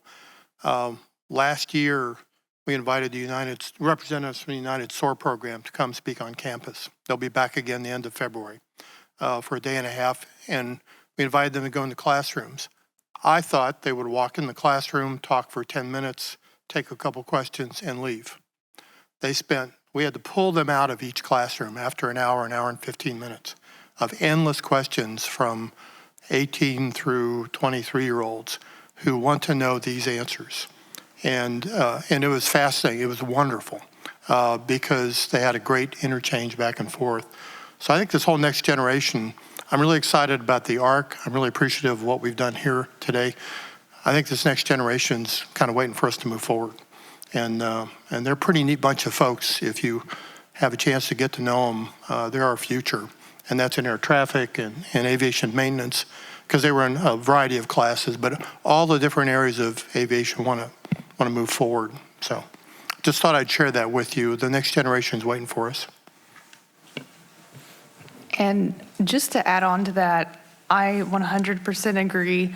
I teach mainly freshmen at Middle Tennessee State, and they did high school during the pandemic, and they're part of this generation where society's telling them it's okay to talk about your mental health, but then aviation as an industry is saying, no, it's not, and they want it to be. They want the change, and they're willing to make the changes. And I've had so much student support and students asking me about research I'm doing and how they can be involved. And they were so excited when they heard that their professor was coming here, and they were, asking what I was going to talk about. I told them I'd tell them hi when I got here. But but I mean, this generation, the future aviation professionals we have, not just pilots, all of them, they're a force to be reckoned with, and they see the change and they yearn for it just as much as each of us do here. Thanks. If I could just add to that with what Frank and Harley are saying, the future of aviation is definitely in good hands, and I think we need to reach out and bring them more into this conversation. We can't solve it for them. So again, how we create training materials, education materials that speak to that generation, we need them as part of that solution, and they're amazing to work with. We're lucky because we get to work with them every day. So again, we may not know. But one thing I do want to point out as well, as we look at this holistic approach at this tough issue, it's also important to look at those subpopulations. And I'm going to pull up Dr. Wu's study now, because again, that female population, they are seeing different things in mental health that often get overlooked just because of the majority of the industry. So postpartum depression. We also train a lot of veteran students in our program. We have an amazing FAA cooperative agreement called Vets to Wings. Again, they may separate from the military with certain medical diagnoses that don't translate to the FAA process, and it's a real struggle for them. So I think that female population, that veteran population, the NGPA population, there's groups we also need to look at a little bit more closely that may be too small, that won't come out in large data sets. But again, encourage us all to embrace that next generation as we find solutions.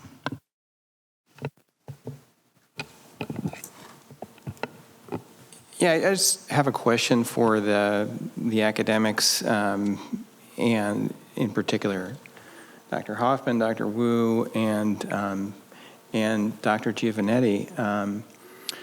You know, if we do move toward more of a performance-based approach to this, and if the question is, do the sort of low to medium grade mental health conditions cause some sort of performance decrement, do we have the data, the science to know how to make those decisions and streamline those decisions, or are there big science needs, big questions that we need to answer, where we should dedicate some resources to solve some unanswered questions?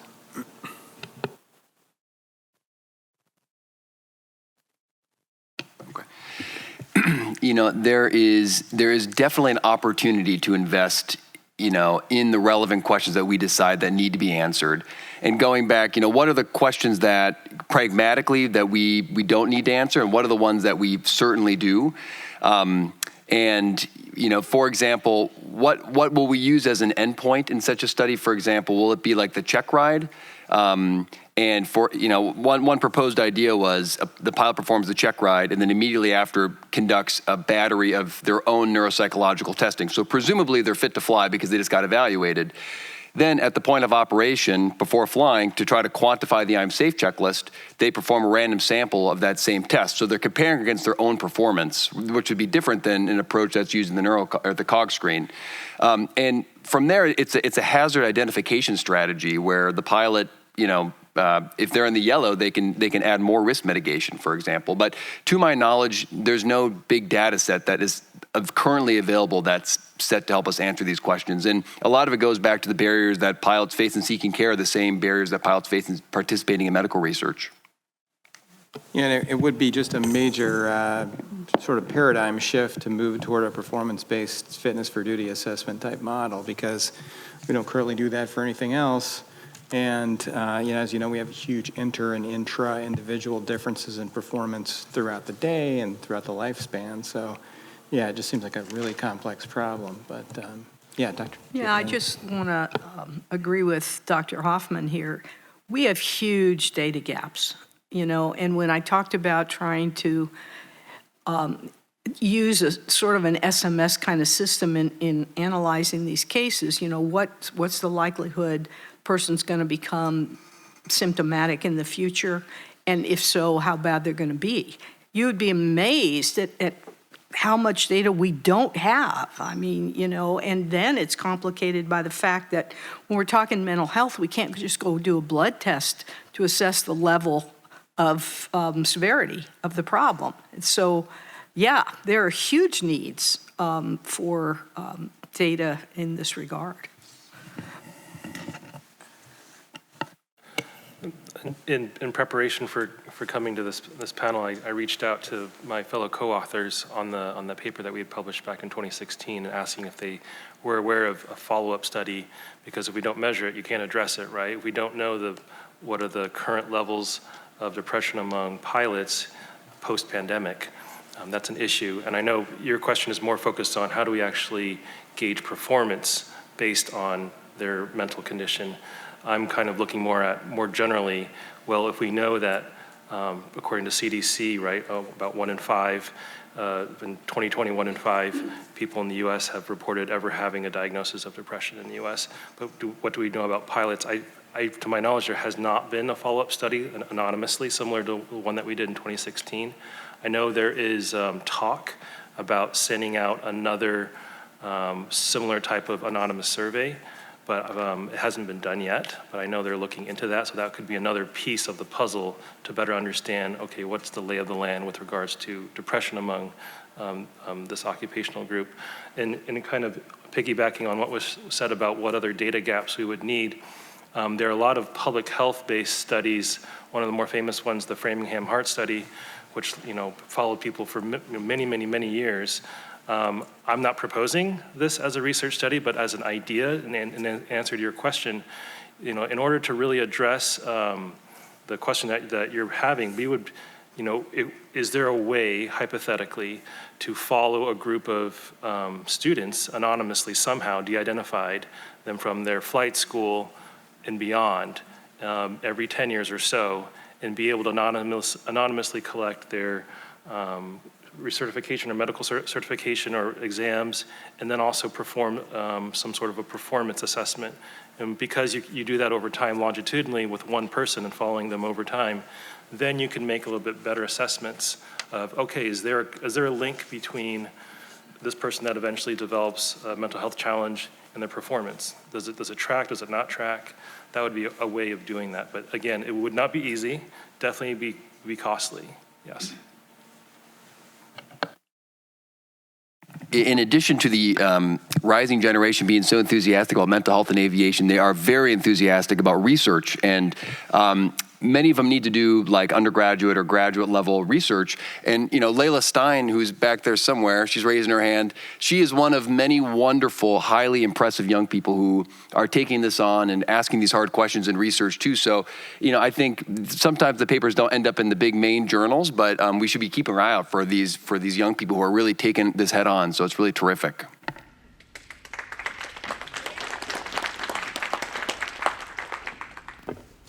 So there's a ton of PhDs here in the room that are going to jump all over this, I suspect. But if the FAA lacks data and has these big data gaps, and I'm guessing you don't really have predictive models on whether or not someone's going to be a threat based on those predictive models, what are we using when people have to send in 300 pages of information? What does that look like? And that's an open-ended question that me as a union rep would never do, but I'm going to do it anyway. It's called the expert opinion, and if you ask the research guys, there are levels of confidence that you put in different kinds of information that you have. Very often we have to extrapolate from studies after I just told you that it's a danger to draw conclusions from a study that was designed to tell you something else. We have to do that very often, extrapolate from what we do have to the situation at hand, to the pilot at hand, to the case at hand.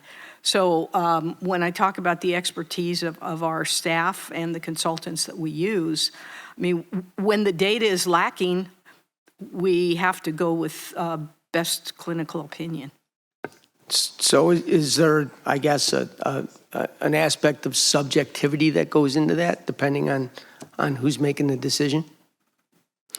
Well, all medicine is subjective to a degree. I mean, when you see any clinician, when you get any medical evaluation, it's their judgment. I mean, that's just the way medicine is. Right, but in this case, you're denying one person something that another person is going to get, and the subjectivity all things may be equal, and one is provided the opportunity to fly and the other isn't.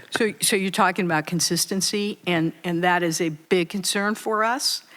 And, I'll tell you that we don't have any mental health opinion go out the door without at least a second set of eyes on it to address that very subject that you're talking about. So here's the thing now, we're using two people to essentially review a case. And that, again, that takes longer, but we feel that in the interest of what you're saying in terms of consistency, it's important to do that. But it would be better to have more data and have more ability to have predictive models around things than just using it that way, right? It would be better, but again, as the vice chairman has already made the point, I mean, we're not going to get those gaps filled overnight. And in the meantime, we make the best decision we can. I have no more questions for the witness. Thank you. So just one other thing I might add is that in preparation for this event, I reached out to experts at the FBI's Behavioral Analysis Unit and the Secret Service's Threat Assessment Center, and asked them, what do they look for in terms of concerns about these sort of very rare instances of violence that we see every few years around the world. And, that class of event is sort of, in a lot of ways, categorically different from the kinds of things that we're talking about with these sort of more minor mental health, run-of-the-mill mental health conditions. The vast majority of people with mental health issues are not more likely to commit acts of violence unless they have a disorder that has psychotic features or, one of these types of really serious disorder, schizophrenia or something. So it's almost like you have two classes of problems. You have the one which is about the run-of-the-mill and how does that maybe degrade in subtle ways different aspects of cognitive functioning, which is kind of the performance data piece. And then you have another issue which is about the rare outliers and these sort of premeditated acts of violence. And one of the things that these experts at the Threat Assessment Center and so forth conveyed was that there is no profile for some of these types of intentional acts, and that their primary strategy, therefore, is to look for leakage of plans in advance, is to look for signs that somebody is actually contemplating some sort of intentional act of violence.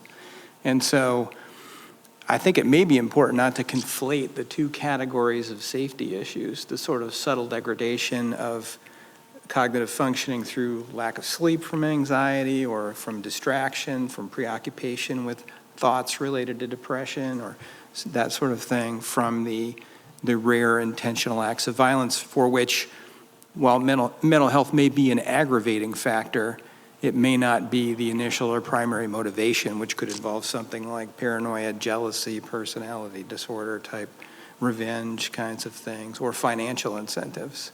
So the solutions for those two kinds of problems might be a little bit different. And it seems like the focus of this roundtable is about the bottom of the iceberg, the part that's under the water, which is the huge prevalence of the more minor conditions that we could deal with more efficiently without increasing risk in the system. So anyway, I just thought I'd add that to since we're talking about intentional acts as well as the cognitive stuff. So I do have some insight on that, and I don't think the problems are separate by any means because, as you can imagine, at Horizon Air, I've been a little bit busy since October 3rd when Flight 2059 occurred. And the thing that struck me about that was that the crew at the time, and even afterwards in the debrief, expressed a significant amount of compassion for the jump seater because they understood what would get him to the point where he behaved that way. And so I think it's a problem that we all acknowledge in the industry, that everybody we're pushing, we're trying to get the job done, and certainly from the flight deck, there is such a reluctance to get help, thinking that we're just gonna be able to get through this. And so immediately the crew on 2059 knew that this wasn't ideological, or it wasn't just totally maleficent. It was somebody really in distress. And yeah, so it wasn't like intentional workplace violence. Absolutely. It was sort of a corner case almost. It was, and it resolved rapidly And I'm also not a neuropsychologist, so we're very fortunate that we had some things happen that allowed that to resolve, get to the back of the airplane, and come to a good conclusion. But the underlying theme of a reluctance to reach out for care, I think, if nothing else, the goodness that came out of 2059 is we're sitting at this table having this conversation. So I very much appreciate the fact that we can use this to open up the conversation. I know at Horizon we have a quarterly safety day on Monday, and the entire focus is on how do you care for yourself, how do you know when it's time to let somebody else care for you, and how do you care for someone around you if you see them in crisis. And I don't think we would have been able to get that through the executive level to make that a company-wide message without something like this happening. So I'm hoping that some other entities are starting to look at this different. We're having a different conversation.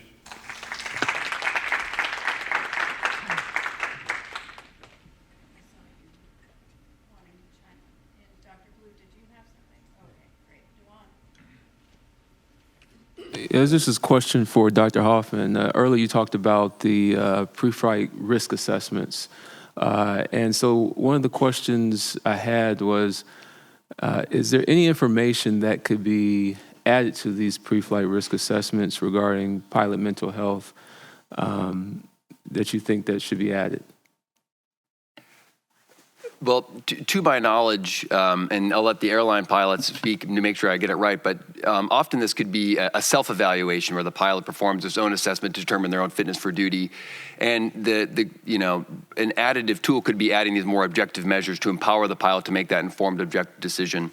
And I'm not here speaking on behalf of the military, but for example, in the U.S. Air Force, there was a recent study where they put on Fitbits on a sample of first sergeants and measured their fitness and sleep patterns and things like that, and measured mood symptoms.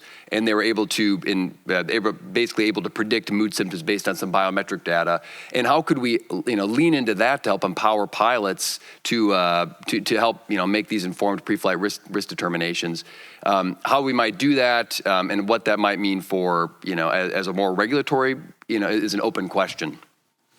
Dr. Hoffman, I wanted to ask earlier when you were making your presentation, you talked about essentially adding more people to the table, which was bringing in CDC, bringing in others that are in the mental health community, not just aviation, but bringing the two together. Can you talk about that a little bit more? And then I'm going to ask Dr. Robinson if he has some ideas on how to do that. Certainly. And I hope it's okay. Dr. Tavarianis is my mentor who's at CAMI and FA, and I just think he's just absolutely terrific, as I'm sure others do too. But during COVID, he explained this really interesting story to me that really made this point very clear. It was that in the beginning of the pandemic, my understanding was there was a question about masks on airplanes. And so there was this question was brought to the FAA, and the FAA's response was, well, we're not, we're a safety organization, not a healthcare organization. Go to the CDC. And the CDC said, well, and I'm simplifying it here, but the CDC said, well, we're a healthcare organization, not an aerospace organization. As things currently stand, airlines are exceptionally profitable. Aviation is exceptionally safe. The voice that's missing here is the voice of the pilot patient. And so who else do we need to bring to the table are the folks that own different factors that influence care. And some that were brought, CDC, OSHA, disability insurers, and others. And one can also make the corollary that in the rest of medicine, how we bring drugs to the market is based on three voices. There's the patients asking for care, there is the drug company making the medication, and then there's the FDA that approves the drug. Those three together advocate for the drug, ensure that it's safe, and make sure that's financially solvent. In applying that paradigm to mental health and aviation, there is the pilot needing care, there is the FAA, the regulator, and then there's the airlines who are providing the service. Well, interestingly, my observation is that there's, we have the loud voice of safety, which we all buy into. There's the voice of the airlines, but sometimes the voice of the pilot patient can be lost. How can we lean into the Aerospace Medical Association and other advocacy tools to try to bring that voice in to help solve this complex problem?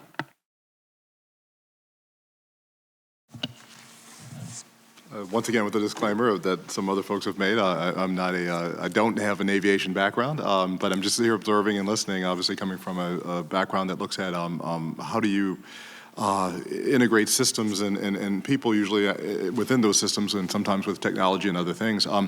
Just a few things kind of come to mind. One is kind of following up with that last comment about bringing some other folks to the table and having organizations work together. You know, you do have this siloing that happens, and this is something like this is a complex problem that doesn't usually get solved in any organization, whether it be a mental health issue or whether it be a performance issue. And those things could sometimes be interrelated, or it could be a change of focus in an organization. It usually doesn't just happen in one division, or if you have multiple organizations in one organization, and then other organizations are doing their own thing. You have to find some way to have them work together and kind of across those which oftentimes are artificial separations. You mentioned the example about one organization saying that they're a regulatory, and one is saying that they're aerospace, et cetera, and not wanting to talk with the other. But when you talk about a problem like this, it fits kind of in the middle of that. I mean, you have personnel who have mental health issues, who are in a particular industry possibly, that are then affecting many other industries that are interrelated with it, and you have different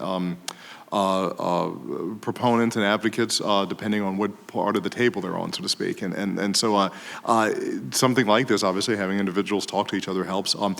Finding ways to break down those silos in a focused or purposeful manner is another way too. You have individuals coming together to say, okay, here's a problem to solve. And each one might have their own components and parts of those problems. How can we work towards that goal together without necessarily saying, okay, well, we only are working about it from our perspective of this type of organization, and this is not our problem, so you're going to have to deal with that. That happens oftentimes in a lot of domains, as we know. There's also a thing as far as getting behavior to change and culture to change, nudging, so to speak, from the behavioral economics literature, to use an example of it. How do you get people to change their behavior? One is incentivizing, as it's come up earlier, we've talked about that, but also getting people to change their behavior when they don't want to change their behavior, or they don't know they need to change their behavior. I mean, I'll give a surface transportation example, just because that's a domain where this is a concrete one where you can kind of see it, but it happens in a lot of other areas too. And I'll give a retirement example. In transportation, surface transportation, for example, if you have a safety problem that you're having in a neighborhood, people are speeding through that neighborhood. Now, of course, you can use enforcement. You can have police there to say, okay, I'm going to catch everyone who does it and give you a ticket, take you to jail, et cetera. Or you could have really hefty speeding fines, another type of enforcement. You can do education, which is, okay, we go out, tell people you should not speed. This is why you shouldn't speed. Or you do like what's done in the Netherlands and a few other places. You put a child's bicycle out by a stop sign and just leave it there. And that has the biggest impact on people speeding in that area, because it's a subtle reminder to them there are children playing here. And most people are not intentionally trying to hurt children or anything like this, but they don't think about this in their daily lives and things that are happening. That's an example of nudging a behavior without making it explicit, without really coming down in a way where a person might feel uncomfortable if they're being told they have to change their behavior or they're being told they have to adapt their behavior. We all experience it in our retirement funds. There's a reason why 401ks and other related retirement funds are now opt-in or opt-out, meaning that you automatically enrolled.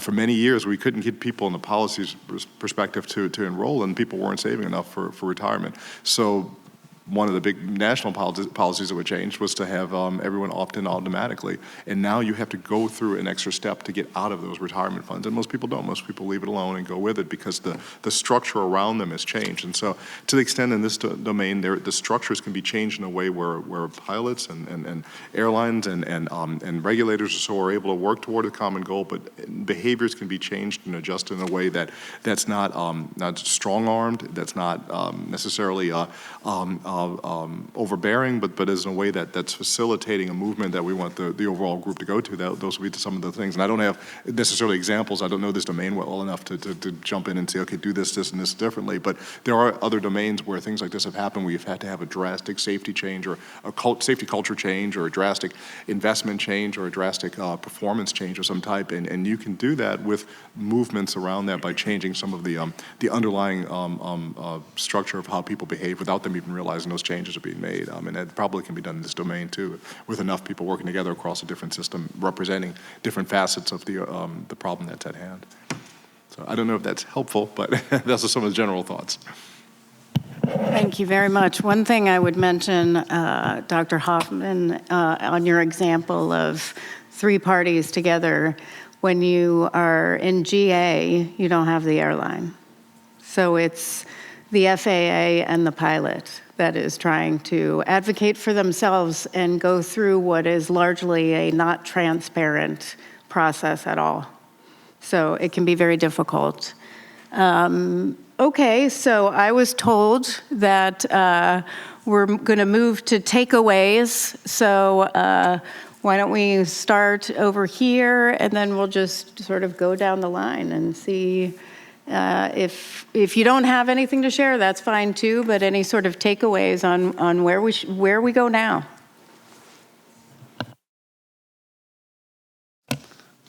This is a lot of information, so there's a lot to take away. I'm impressed at the care that I see expressed through this forum, and I believe that we're on the right track. And I'm very, very hopeful that there can be some sort of meeting of the minds without too much over data or over analysis.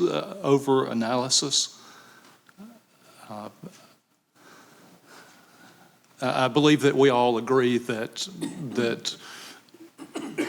this is a problem that has to be addressed. And I just appreciate so much being part of this forum as the pilot/patient myself. Thank you, Dr. Hoffman. Likewise, it's a lot of information to take in, but I think one thing that is clear to me is that there is no one organization, entity, individual that's going to be able to address this adequately, and I think the collective expertise, knowledge, compassion that was expressed is really going to be an important part of how do we find a pathway forward that's effective for everybody. First of all, I just want to thank the NTSB and Chair Homendy. I can't tell you how profoundly our members are who reach out to us that this is actually being discussed openly. So thank you, our deepest gratitudes. I'll say the United States is at risk of losing its gold standard on this particular issue. And I think it's a safety issue, and I think it's an innovation issue for our country. And I think we need to come together and find solutions and not be vindictive or back into our corners, but all come together, because I think we all want to make a positive change in this area. And I, as alluded to by many members, I am very humbled by the young people that I encounter on this issue. They are very enlightened, and they are fired up and ready to go and take on the future. And I think we need to follow their lead in a lot of these ways. So I think, like I mentioned earlier, what can we do to quickly alleviate pressure on pilots? And then how do we change that, the culture over time is what we should focus on. And I'm cautiously optimistic that the ARC will come to some of those conclusions, and that this conversation will keep going. Thank you so much. So thank you, Jennifer, for taking the lead on this. I think it's unprecedented that we can step into something so important and gather so many people together. You know, grassroots efforts are the best way to resolve any issues in public policy. This is the way to do it, getting all these people together and being able to collaborate going forward. I think the ARC is going to be very helpful as long as it does not move at the speed of molasses. I spent 34 years in the government, so I get to say that kind of stuff. We can't accept the slow pace of progress. We have to be able to initiate some of these things early, take on the long-term problems as long-term issues, and resolve the problems that we have that are short-term and are low-hanging fruit now, and be able to get together and do that, and make sure. And I will plug again. I know everyone in this room has got an interest in being on that ARC, but we represent aviation safety inspectors who create policy on these issues. They investigate accidents and incidents, and they educate the public. Those sound like all the reasons for us to be sitting on that panel, so that's a plug. Actually, I want to start by saying thank you to Dr. Giovannetti. I know when you weren't here at the beginning of the session, I thought maybe you'd pulled the ejection handles, but thank you for standing in the box. I thought she disappeared at lunch. Thanks for standing in the box and hearing us. I got to be honest, I'm optimistic. RAA last week, our safety council met here in D.C. Dr. Brett Wyrick, who's been a friend for quite a while, we served together. He came and spoke to us at length about his aim, his commitment to reform. And I know that Dr. Northrup shares that enthusiasm. And I think they're not afraid to ruffle some feathers to make that happen. And so really what I'm looking for from RA, from Horizon Air, is how can we be a part of that? How can we support them, not just with accountability, but with solutions as well. So thank you for putting this together, Jennifer.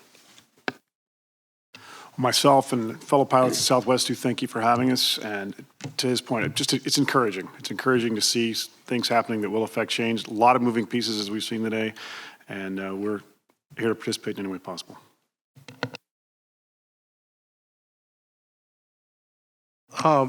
As I've said before, I think that the FAA needs to realize that they have a significant problem with their mental health evaluation program, and they need to accept that and overhaul it. And I also think that the immediate thing, like I said before, is they need to grant temporary medical certificates pending a final disposition so that pilots will disclose more and start treatment. Since the delay is one of the major obstacles in pilots acknowledging they have a problem because they don't want that delay. And I want to thank you, Chair Homendy, for putting this summit together. And again, thank everybody in this audience that has stayed all day and listened to these. I think the big takeaways, again, is going to be that innovative, collaborative, system-wide approach, working together, not only to create education and outreach materials that can help kind of reframe this issue, especially for young pilots, but also innovative approaches for accessing that health care. Again, I think that's where we can all come in. It needs to be easy for pilots to seek help, especially those general aviation pilots, and it needs to be affordable for them to navigate this system, because we are in a pilot shortage. We do need young people interested in aviation and being able to navigate the healthcare system. Thanks. Just a couple of takeaways.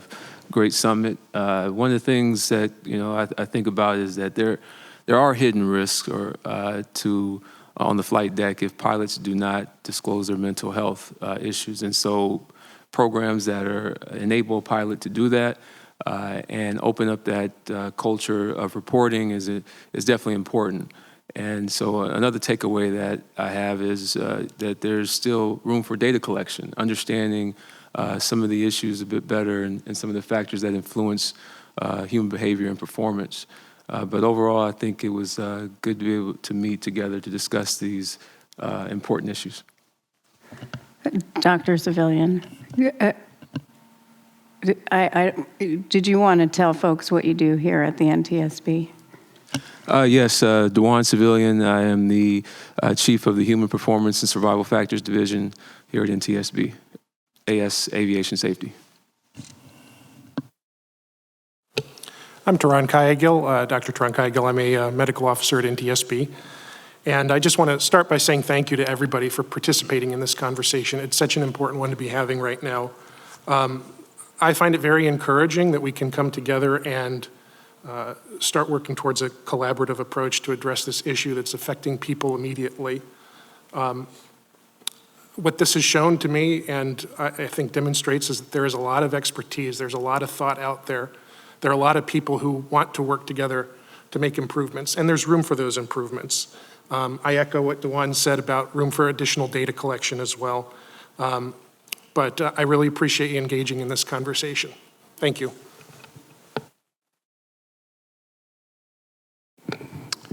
Yeah, I'd just like to say thanks. I feel privileged to have had the opportunity to learn from the diverse group of experts here today.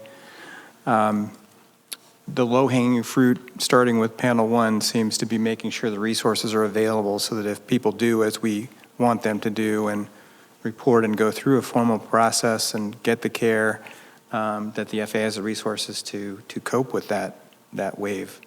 And then also refining the process to make sure that it can be done efficiently and in a science-based way.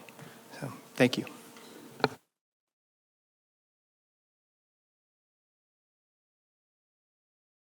Thank you. Well, once again, this is, I mean, I find it fascinating how focused folks are and how this is being dealt with now before. It's already in some ways, let's say, a crisis, for lack of a better term, but it also could be a lot worse. You know, I mean, as we've seen in some other fields, as I'm thinking about how mental health and safety and things like that have been dealt with or not dealt with. And so this is, it's great to see it coming together early on and hopefully being able to shift and move things before it gets to that point. Along those lines, it's not alone. I mean, I've seen these conversations in quite a few other fields and areas, and so I think there are a lot of lessons to be learned about what to do and what not to do from some other fields and where they've been in their progression along this kind of pathway. And then I guess just a couple points about maybe where things, it would be interesting to see where things will go. One is to identify some of the goals, have a kind of clear focus set of, okay, here are the things that would come out of this, and then what are the components that go into that, because it's very much a systems, a multifaceted a system that's going to need to be changed. Similar to in a healthcare system, certain areas that need to be adjusted as you're trying to make a culture change within an organization or within a field or within a mindset, community change, climate change issues that happen in certain communities or so right now that are being dealt with. I mean, and it's going to take a lot of different perspectives to work together. But when you do that, you have this kind of diffusion of responsibility where it's too easy for everyone to say, well, it's kind of their issue or their issue or their issue. How can people map this out together, work together, and then have a common set of goals? And I guess that's something that would be interesting to see coming out of this. Thank you. All right. Continuing on. We can wait until the end if you would like. Go for it, Fran. So a couple takeaways from the meeting as I was preparing for the meeting today. I think to minimize the pilot mental health concerns, we need to acknowledge the real impact of disclosing medical conditions on a pilot's career and the potential financial impact on not only the pilot, but what we haven't spoken about today, their family.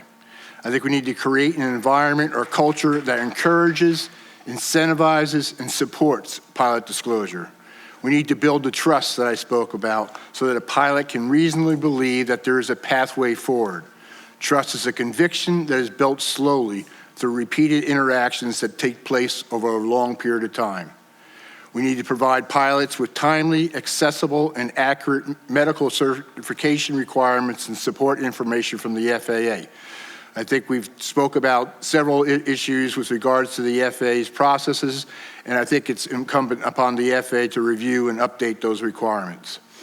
I think we need to encourage peer support, which is a valuable resource for pilots with support from airlines, labor, and the FAA. We need to create a well-defined pathway for addressing pilot mental health conditions and an opportunity for the pilots to resume their career. To reduce the stigma around mental health, like HIMSS program, a similar program for mental health must focus on the well-being of the pilot.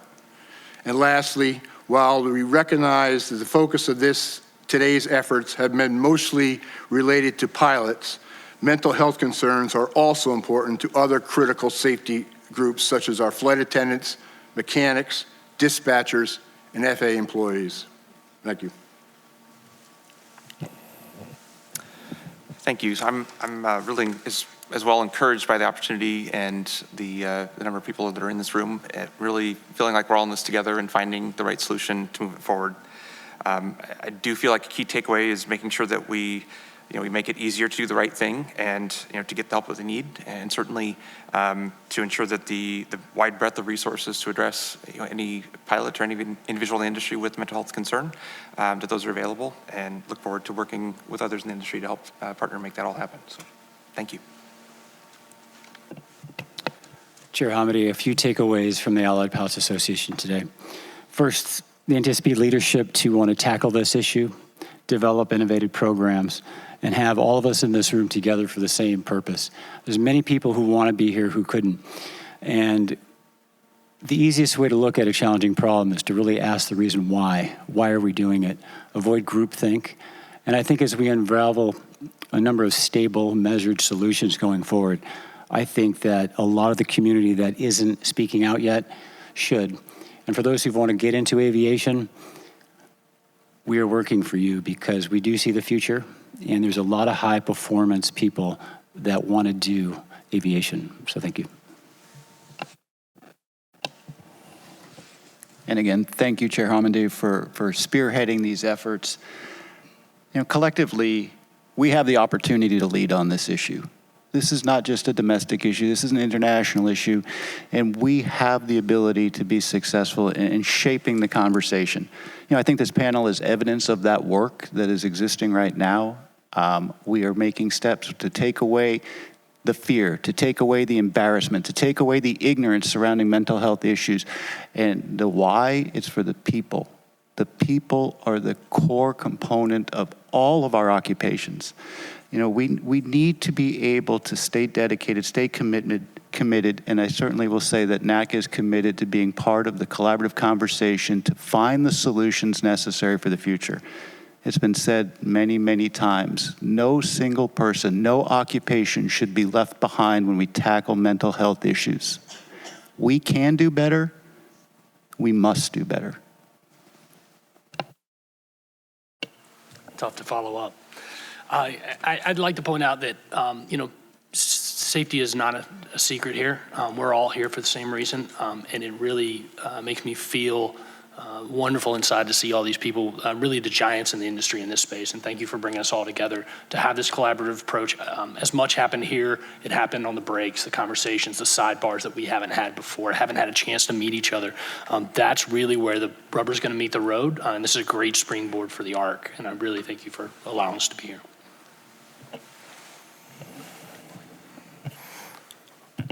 I've learned so much today from many of you and all of you, actually all of you, and I want to say thank you for the opportunity to be on this panel. I think for anyone that has gone through a doctoral program, to see their research being presented and being cited and being used is like icing on the cake of just defending and passing your dissertation defense. So I'm so grateful for that, and all of you here. One of my takeaways from this summit is the importance of community and collaboration. Before MITRE, I was at CDC on the front lines working on the pandemic, and another giant problem that we face and are facing still. But collaboration and community is so important in facing any of these large problems, and I'm grateful to be part of this and this roundtable discussion. Another part that I'm taking away from this is with any type of gathering such as this and an initiation of a summit, I'm curious about, is there potential for follow-up, let's say in a year, to see what has changed, what has not changed, what has worked, what hasn't worked. That's just another question that I've had, but thank you so much for this.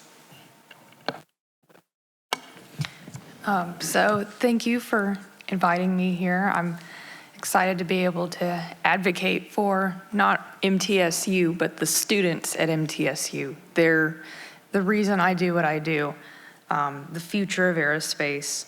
And I just wanted to say that these are, like you said before, Jennifer, these are real people when we're up here talking about it. These are not statistics. I have students who come into my office almost every day in tears because they are having a mental health issue. They don't know what to do about it, and they need help.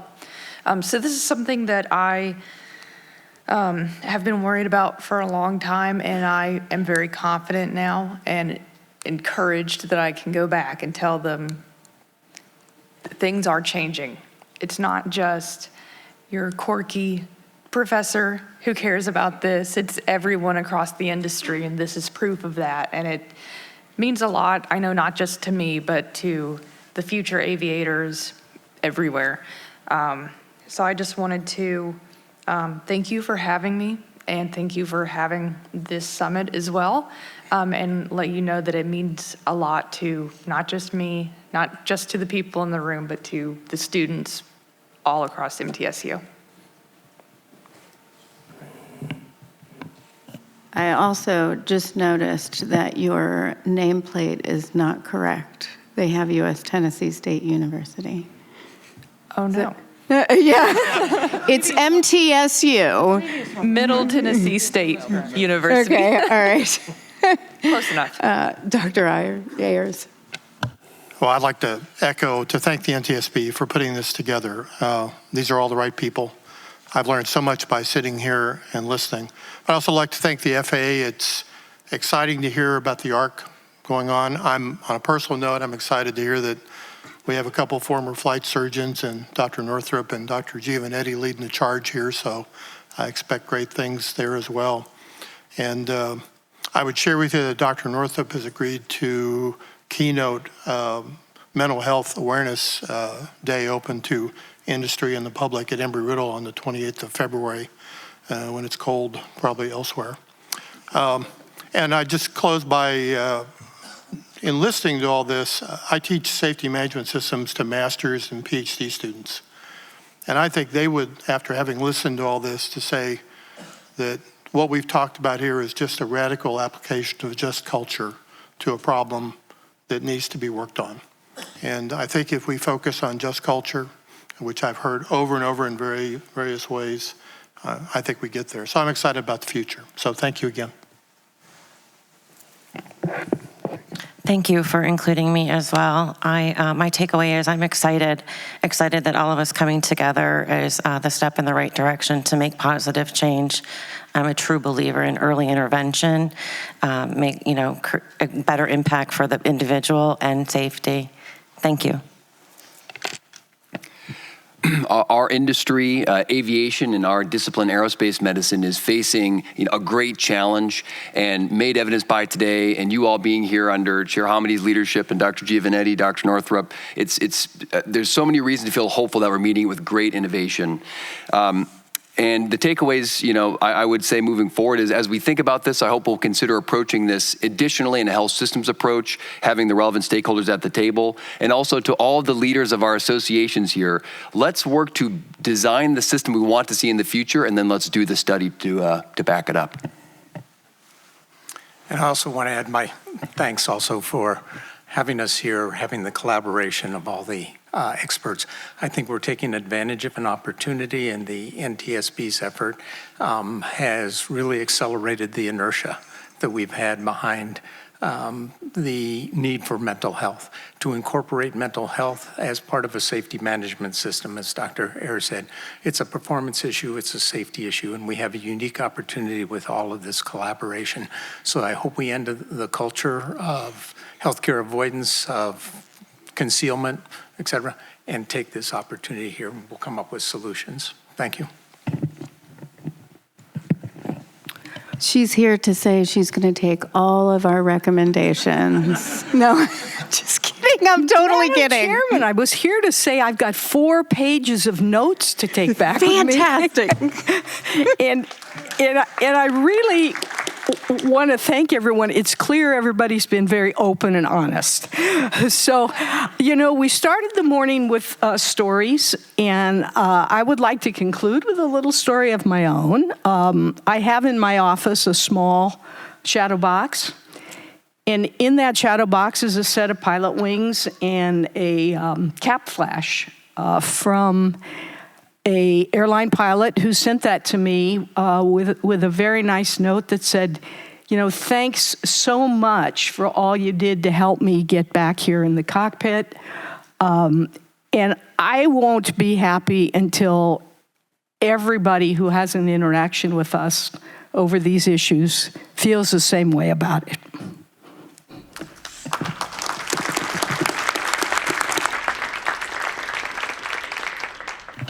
Bruce? Dr. Giannetti, I think I apologized to you initially when you got here that this was going to be a good listening session, and I'm delighted about the 4 pages of notes. That's the best takeaway of all. I think we can pretty well agree that we've come to a point where we recognize that we need some real data here. We're kind of at the level of where the Egyptians used to use trepanning to solve problems with people, and this just, we can see the outlier cases where, and I think the system does a fairly good job of catching people that are at the very top of the iceberg, but as was stated earlier, there's a huge underside of the iceberg that probably doesn't need the level of attention or approach that we're using right now. I think we need to be very transparent now about what the medical requirements are and the evaluation process, and that needs to be shared in total with the AMEs. The other thing is, I think we need to train and empower your AMEs, because you're never going to get enough money out of the government to sufficiently staff for this. That's the only way we're going to get the timelines down to anything reasonable.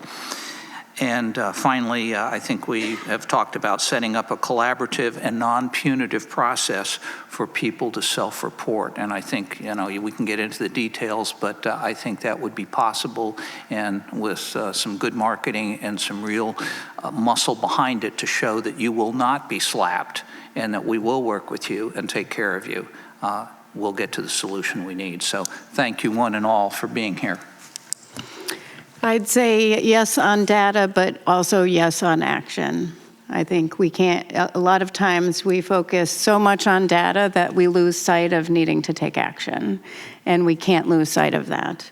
One thing I heard from everybody was the need for, continued need for collaboration and working together. And I value that. And Dr. Wu, you asked, where do we go from here? Do we just walk away from the conversation? I don't want to do that. So I would ask that we continue collaborating as a group and talk about what you'd like to see a little bit more from the NTSB as we go forward. I would like to hear that, and how we can continue to play a role in having this discussion. So thank you all so much.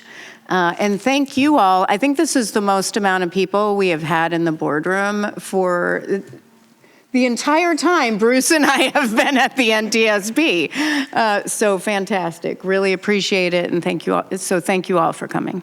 Thank you,